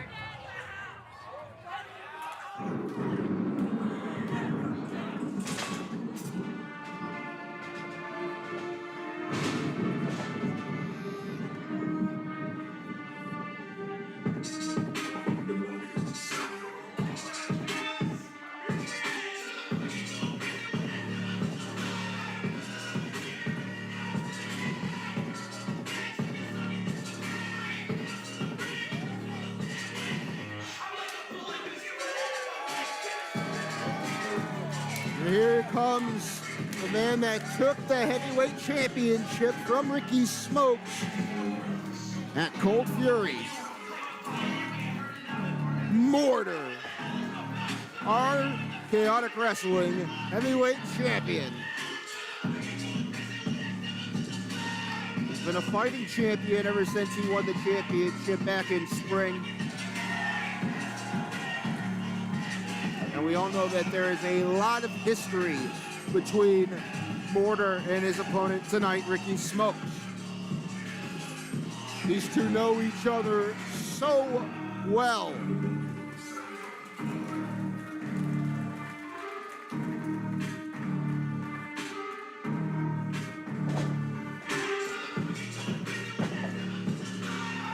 Let's send it back to Rich in the ring for the formal championship ring introductions.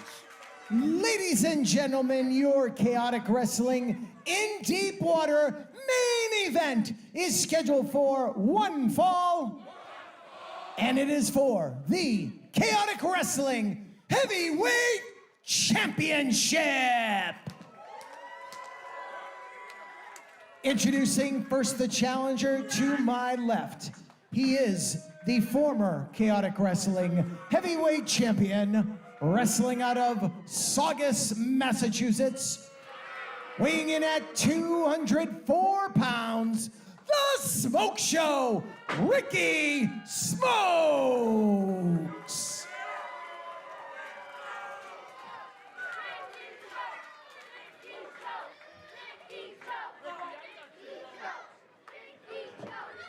And his opponent, to my right, originally from Medellin, Colombia, now residing in the fighting city of Lowell, Massachusetts. Weighing in tonight at 237 pounds, he is the current reigning and defending Chaotic Wrestling Heavyweight Champion. No gods, no kings, only Mortar.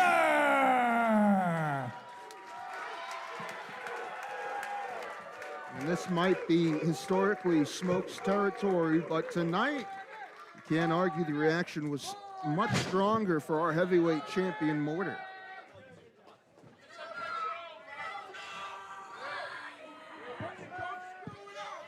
As we get underway for our main event, once again, folks, we want to thank you for tuning in from wherever you are, whether it be on Twitch or YouTube. And once again, we're going to ask you to get involved for our main event. Let us know in the chat who you think's going to come out on top here. Is it going to be the Smoke Show, Ricky Smokes, getting his second championship reign, or is Mortar going to retain? Mortar's been a dominant champion since winning the title from Ricky Smokes at Cold Fury back in March, if I'm not mistaken. I mean, Mortar has literally defended against everybody. Anybody that stepped up, including Alex Hammerstone. Absolutely. Recently in Tewksbury, Massachusetts, Mortar put the title on the line against the entire Chaotic Wrestling locker room at the Chaotic Countdown and retained. So 147 days as champion. Definition of a fighting champion. Without a doubt. Mortar is really, it's a great story because for me, having been here for the 25 years that Chaotic's been in existence, I remember a very young Mortar coming to shows at the Polish American Veterans Club in Lowell, Massachusetts, his hometown. As a kid, a big fan of this promotion, and to see him not only come to the school, train, put in the hours, put in the drives, traveling all across the country and Canada, and now to see him as the standard bearer for this company does my heart a lot of good. You know what they say, you make it in Canada, you make it anywhere. Well, that is what they say. Isn't it? You can make it there. Maybe I got the wrong place. You can make it anywhere.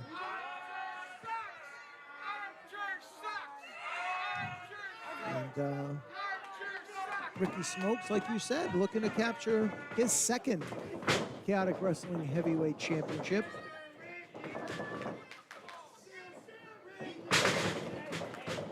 Arm wringer applied by the champion. And as we said earlier, Mortar, 147 days as champion. He has already outlasted the title reign of Ricky Smokes by 14 days. Smokes held the title for 133 days. Oh. Before Mortar captured that title in the main event of Cold Fury back on March the 28th in, again, his hometown of Lowell, Massachusetts. Nobody's been able to stop him. Oh, big shoulder block there from the heavyweight champion, Mortar. Mortar with a 33-pound weight advantage. Another one. And these two used to be a tag team back in the day. Oh, my. Mortar. He can do it all. He really has. And he's dancing. He's slimmed down. He's doing cartwheels. He's doing everything and defending his title each and every time.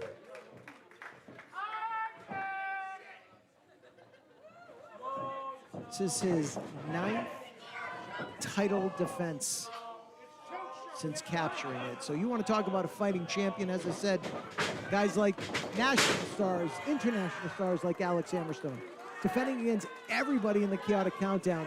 And now Ricky Smokes getting his long-awaited rematch for the heavyweight title. Oh, here tonight at In Deep Water. Smokes, as you just saw, swipe right, the tag team that he and Brad Baylor comprise, currently under WWE ID contracts. They are part of a faction known as the Vanity Project, and you can see Ricky Smokes. We've seen him on NXT, and you can see him every Wednesday night on Tubi on Evolve, WWE Evolve. Ricky Smokes has been spending a lot of time as a tag team wrestler lately, but he desperately wants his heavyweight championship back. He still refers to it as his heavyweight championship. I was mentioning earlier, he did lose it at Cold Fury, and you mentioned it just now. And Mortar won it fair and square. I don't know how you can argue that it's still his championship. test his strength here, but I don't think Ricky Smokes is taking it very seriously. Yeah, he's just mocking. The champion taking it all in stride, though. There we go. It should be interesting. Oh, wow, top wrist lock. Oh, right into the side headlock. That was pretty impressive. I mean, gotta give him credit on that one. The WWE ID prospect for a reason, folks. Yeah, and he's learning from some of the great trainers at WWE, but everything that he learned about pro wrestling, same goes for Mortar, is at the New England Pro Wrestling Academy, the former Chaotic Training Center. Good training camp, training facility, if you will, of Chaotic Wrestling. I believe our next fantasy camp is completely sold out. I mean, I hear those things are selling out before the next one's even announced. You gotta get on the email wait list. On a roll, Mortar holds the ropes, up and over, deep arm drag.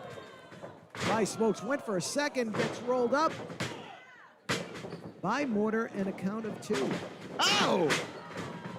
What's going through the head of Ricky Smokes right now? He's been waiting nearly 5 months for a crack at the Chaotic I'll tell you Wrestling what's not heavyweight. going through the head of Ricky Smokes is blood right now. Sorry, I didn't mean to cut you off, because Mortar has such pressure locked in with that headlock. He sure does. And he's immobilizing the former champion right now, applying a little more pressure. Right in the center of the ring. Trying to get back to the vertical base. He does. Can he release the hold that Mortar has on him? He does it by backing the champion into the corner. I mean, he has no choice. Referee's going to start the count. Rips him off the far side. Up and over goes the champ. Smokes lines up for the clothesline. Misses it. Oh! Inverted atomic drop.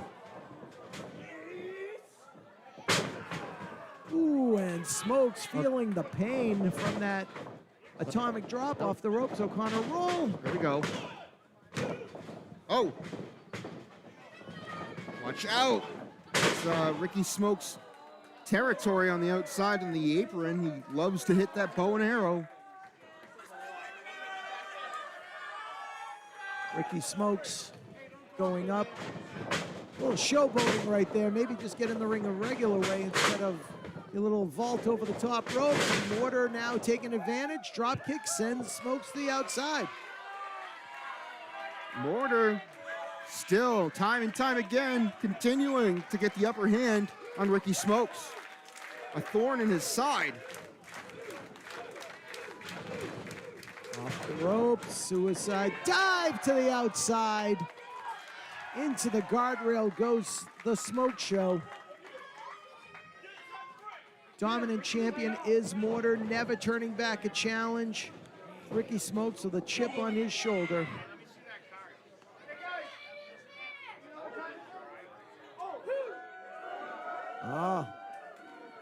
Mortar measuring his challenger. Here it comes. What? Oh, come on! Why is he here? I don't know! He seems to always want to come out when Mortar's around. That's for sure. Especially when Mortar's got something important happening. What a storied history between Mortar and Richard Holiday. A 2-year rivalry, which I thought was over with. Why is he pointing this way?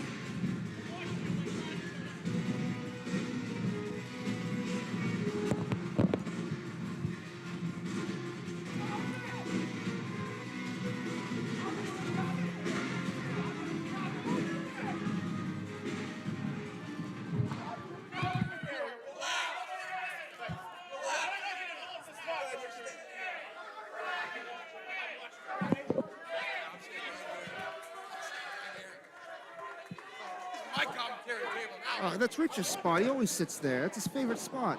What are you doing out here, Richard? What is going on? Fix this. Should have been set up for me. We didn't know you were coming out here. Should have known I was coming. Oh, action happening in the ring right now. Ricky Smokes knocking Mortar off of the ring apron while Rich Pally. I'm confused now. There's two Riches. Hey, listen, First of all. don't be confused here, and just do me a favor. Don't talk over me, okay? This is my commentary Okay, table now. Yeah, okay. This is my show to run. I got you. This is my world. You're just living in it, okay? I got the thing. headset on. Sure thing. What's your name again? Terry Thistle, how you doing? I'm doing fantastic. You situated, Palladino? I'm good, Mr. Holiday. Good. Thank you for joining us. Good. Oh, you're welcome. Great to see you. You're welcome. I wish I could say the same. Didn't know you were here. Oh, this is delightful. Thank you for joining us. I was saying when you came out, what a long history, rivalry between you and Mortar.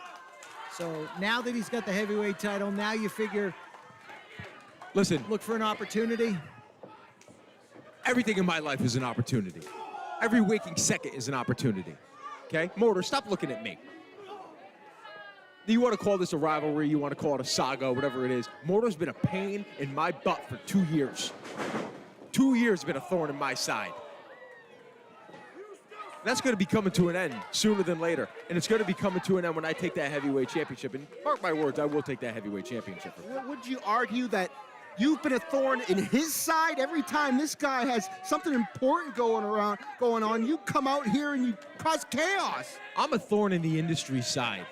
I'm the hottest on the indies right now. I'm the hottest in professional wrestling, the best mustache in the business. And all I'm going to do is add to my lineage, add to my resume when I take Mortar's heavyweight championship from him. These people of chaotic wrestling, they've been... Look at this little kid over there. I'll give him my signature move. Forget about the kid. I'm in the middle of this. I've heard you're a narcissist. You've heard correctly. You know who's a narcissist too? Ricky Smokes. Oh, I love that new signature move of yours, Richard. Ricky is a bit of a narcissist. Yes, he is. Hey, you're doing a good job, Rick. Just focus on the plan. These chairs are so uncomfortable. Well, they are. I agree with you on that one. We need a bigger commentary booth if I'm going to be doing commentary. I'm on your side now. We didn't know you were coming out. Well, my God, the red carpet should have been rolled out for me. Now look at this. Block suplex attempt here. Smoke Show almost got it. You know, Pat, Richard Holiday just wants his flowers, that's all. And a cup of coffee. I want my flowers, I want a cup of coffee, and I want the heavyweight championship. Reversal by the challenger. Mortar gets the boot up. Oh! That boy, Rick. Man. Great job. 1, 2, 3. Only 2. And Smokes, now you see the frustration setting in. The former Chaotic Wrestling Heavyweight Champion, Smoke Show, Ricky Smokes, looking to recapture that title, as Pat said, at the outset for a second time. Ooh. And as if Mortar doesn't have enough on his plate, main eventing tonight's event, defending against the former champion, now he's got his longtime rival sitting here, locking eyes on him. Hang on 1 second. Where are you going? Well, he can go. What now? Do what now? Yeah, what did you? That's right. Yeah, what happened? What was that conversation? Come on, Rick! Oh, Mortar! Crossbody off the top! I'm sure it wasn't that you talked about. That sure wasn't that I just took. I'm all flustered now. This ref is counting fast. Mortar's taking advantage. I got little kids in the crowd trying to give me my own signature move. Well, we all saw it. I don't know if you know, the cameras caught you going into the locker room of Ricky Smokes. What were you guys talking about? Yeah, because the cameras are always on me. Was money There's exchanged? never not a camera on me. Did you give Ricky Smokes money? Is this like a bounty? What did you do? I didn't give Ricky any money. I gave Ricky the motivation that he needed in order to become a heavyweight champion again. And then me and him can headline Summer Chaos for that heavyweight championship. Oh, so that's what it all comes down to. 25-year anniversary of Chaotic Wrestling, Summer Chaos. You want to challenge? Why don't you just issue a challenge? Why don't you just compete in some matches, earn some victories, move up the ladder of contention? Why don't you not tell me what to do or how to live my life? I'm Richard Holiday. I do what I want. I say what I want. Right now, I'm focusing on Ricky taking care of business. Right now, he's putting Mortar to sleep. Mortar just had a valiant attempt of fighting out of this sleeper hold. Ricky Smokes, though, locks it right back in, and I think this might do it for the heavyweight champion. Ricky Smokes might be our new champ tonight. Maybe I spoke too soon. The crowd here is getting behind the heavyweight champ. Maybe using that as momentum. Pat, I think you and I should just continue to call the action and let Richard Holiday scout, or... I'll stop talking whenever he does. I don't want to cause any trouble. I definitely don't want your signature move. No. I'll give you my signature move whenever I feel it's necessary. Listen, I'm focused on the action right now. Maybe you should be too, instead of worrying about me giving you my signature move.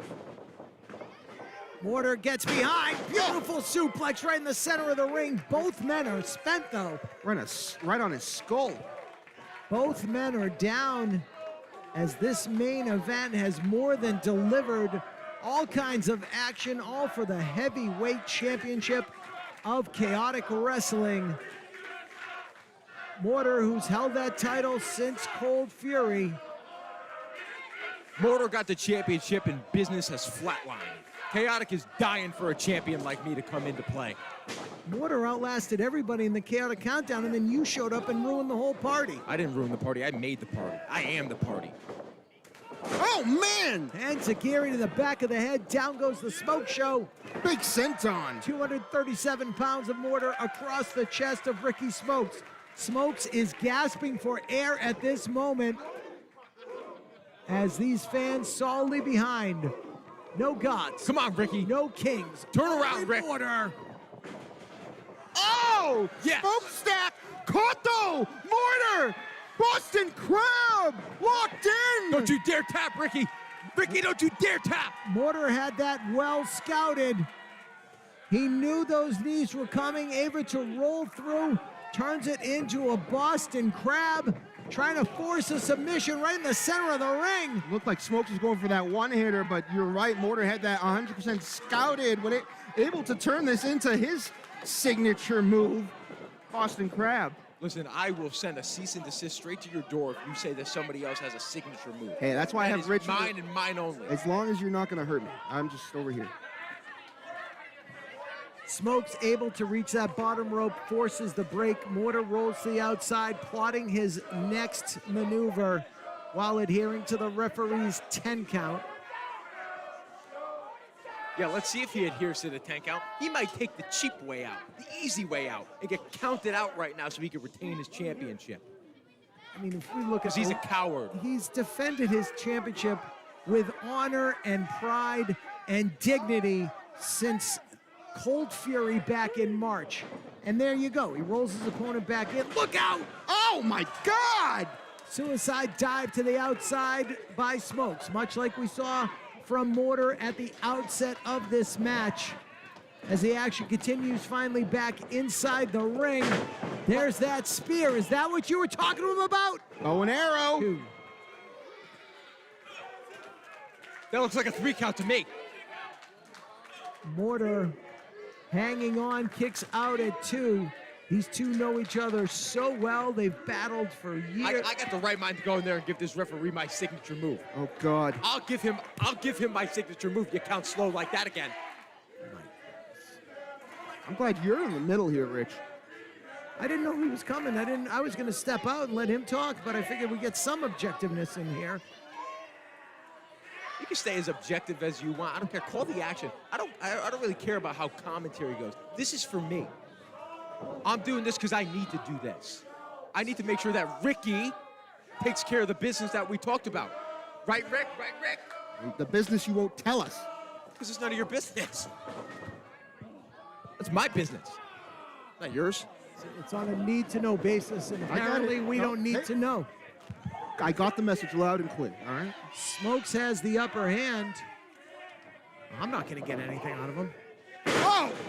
Wow, what a big back body drop from Mortar. He just launched Ricky Smokes 10 feet up in the air. And after the punishment from that Boston Crab, the back of Ricky Smokes could give way at some point. No, Ricky's got this in the bag. Look at Ricky. Look at that strike. Look at the power behind that punch. I think what I'm gaining from this is some kind of deal has been struck. No. And if Ricky Smokes wins the heavyweight title, Holiday's going to be the first one to challenge for it at Summer Chaos. Well, Ricky is on the verge of greatness. He just needed to have a little conversation. prior to this match. Oh, and a clothesline by Mortar. You know, Richard, you're consistently denying things. There was no denial there. I think Rich was onto something. Denial about what? Maybe there's a title opportunity at hand for you. If this goes well for the Smoke Show. Knee to the face, up on the shoulders. What's going on here? Right over the commentary position. Illegal maneuver. How is that illegal? Clothesline takes Mortar down. Both wrestlers down on the canvas. We've seen a little bit of everything in this match. It's the main event of In Deep Water. Rich Palladino, Pat Matthews, and now Richard Holiday joining us for commentary for tonight's main event. And you hear the Mortar chants.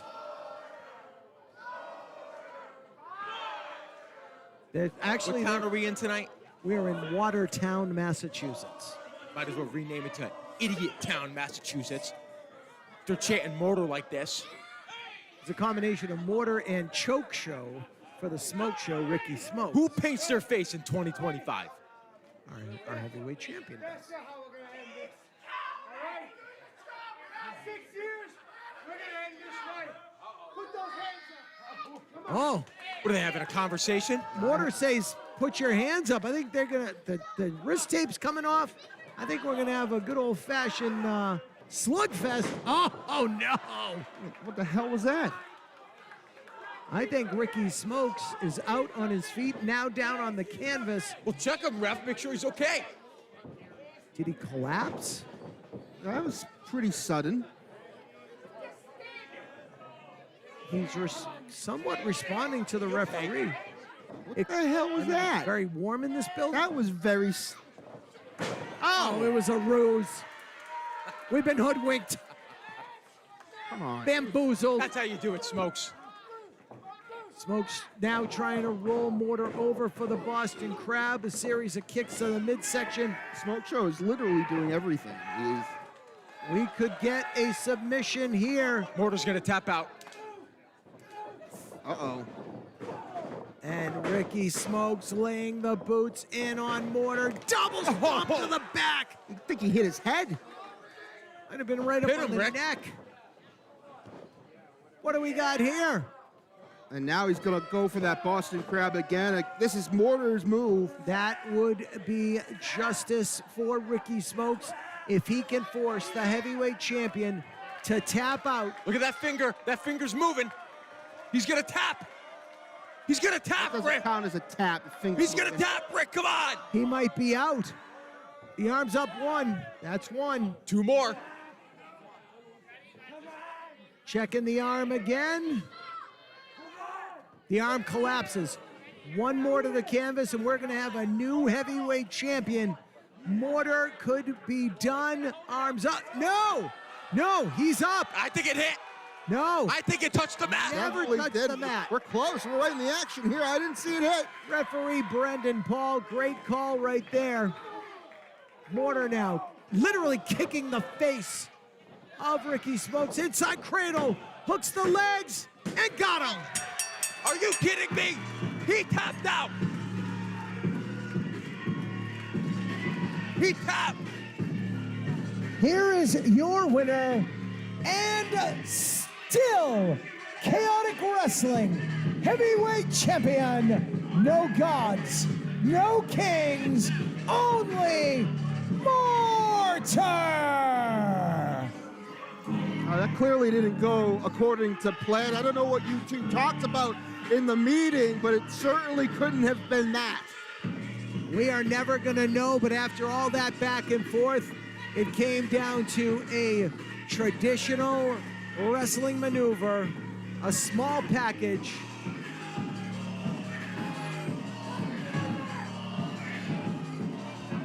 We cut the music, please. We've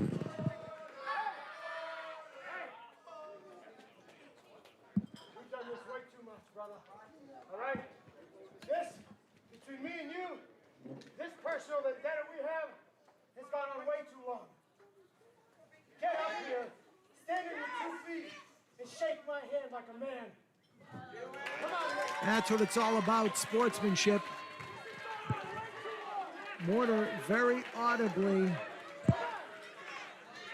saying, let's put this all behind us.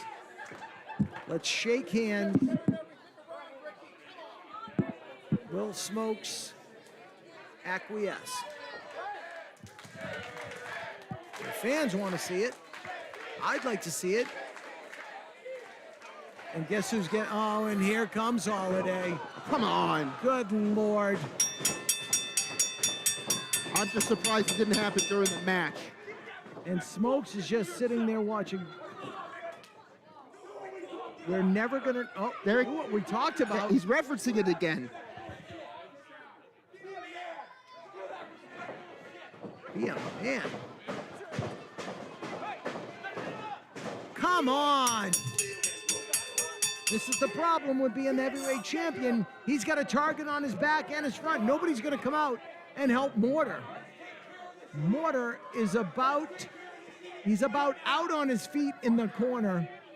Holiday laying the boots. Gonna set up for his signature maneuver. And Smoke says no. Wait a minute. Maybe no deal was made after all. Oh, whoa. Ricky Smokes taking the higher ground. Wait a minute, Mortar and Smokes are gonna collaborate together? What is going on here? Mortar up top, cutter out of the corner. The heavyweight champion, Mortar and Ricky Smokes. I haven't seen them work together in years. And look at the stare down. Holiday's down on the canvas. Pat, I don't know what to make of this. They haven't been a team in over 5 years, Rich. Are we seeing a change of heart from Ricky Smokes? That's respect. That's some respect right there. Ricky Smokes handing over the Chaotic Wrestling Championship that he once held from the end of 2024. Smokes winning that title in November, holding on to it until losing to Mortar at Cold Fury. Now being pinned again by the champion. I think we're seeing a level of respect, maybe a change of heart from Ricky Smokes here tonight in Watertown. Well, tickets are available, folks, for our next show coming up August 28th at Night Shift Brewery in Everett, Massachusetts. And of course, September 12th for Summer Chaos and Lull. And then on the 13th for the 25th anniversary of Chaotic Wrestling in Woburn. What a night. Thank you for having me here, Pat, filling in for Julian Starr. Hope you're enjoying your vacation with your beautiful family, my friend. We'll see you all again real soon. For Pat Matthews, my name's Rich Palladino. The chaos will continue in Everett in just 6 days. Good night, everybody.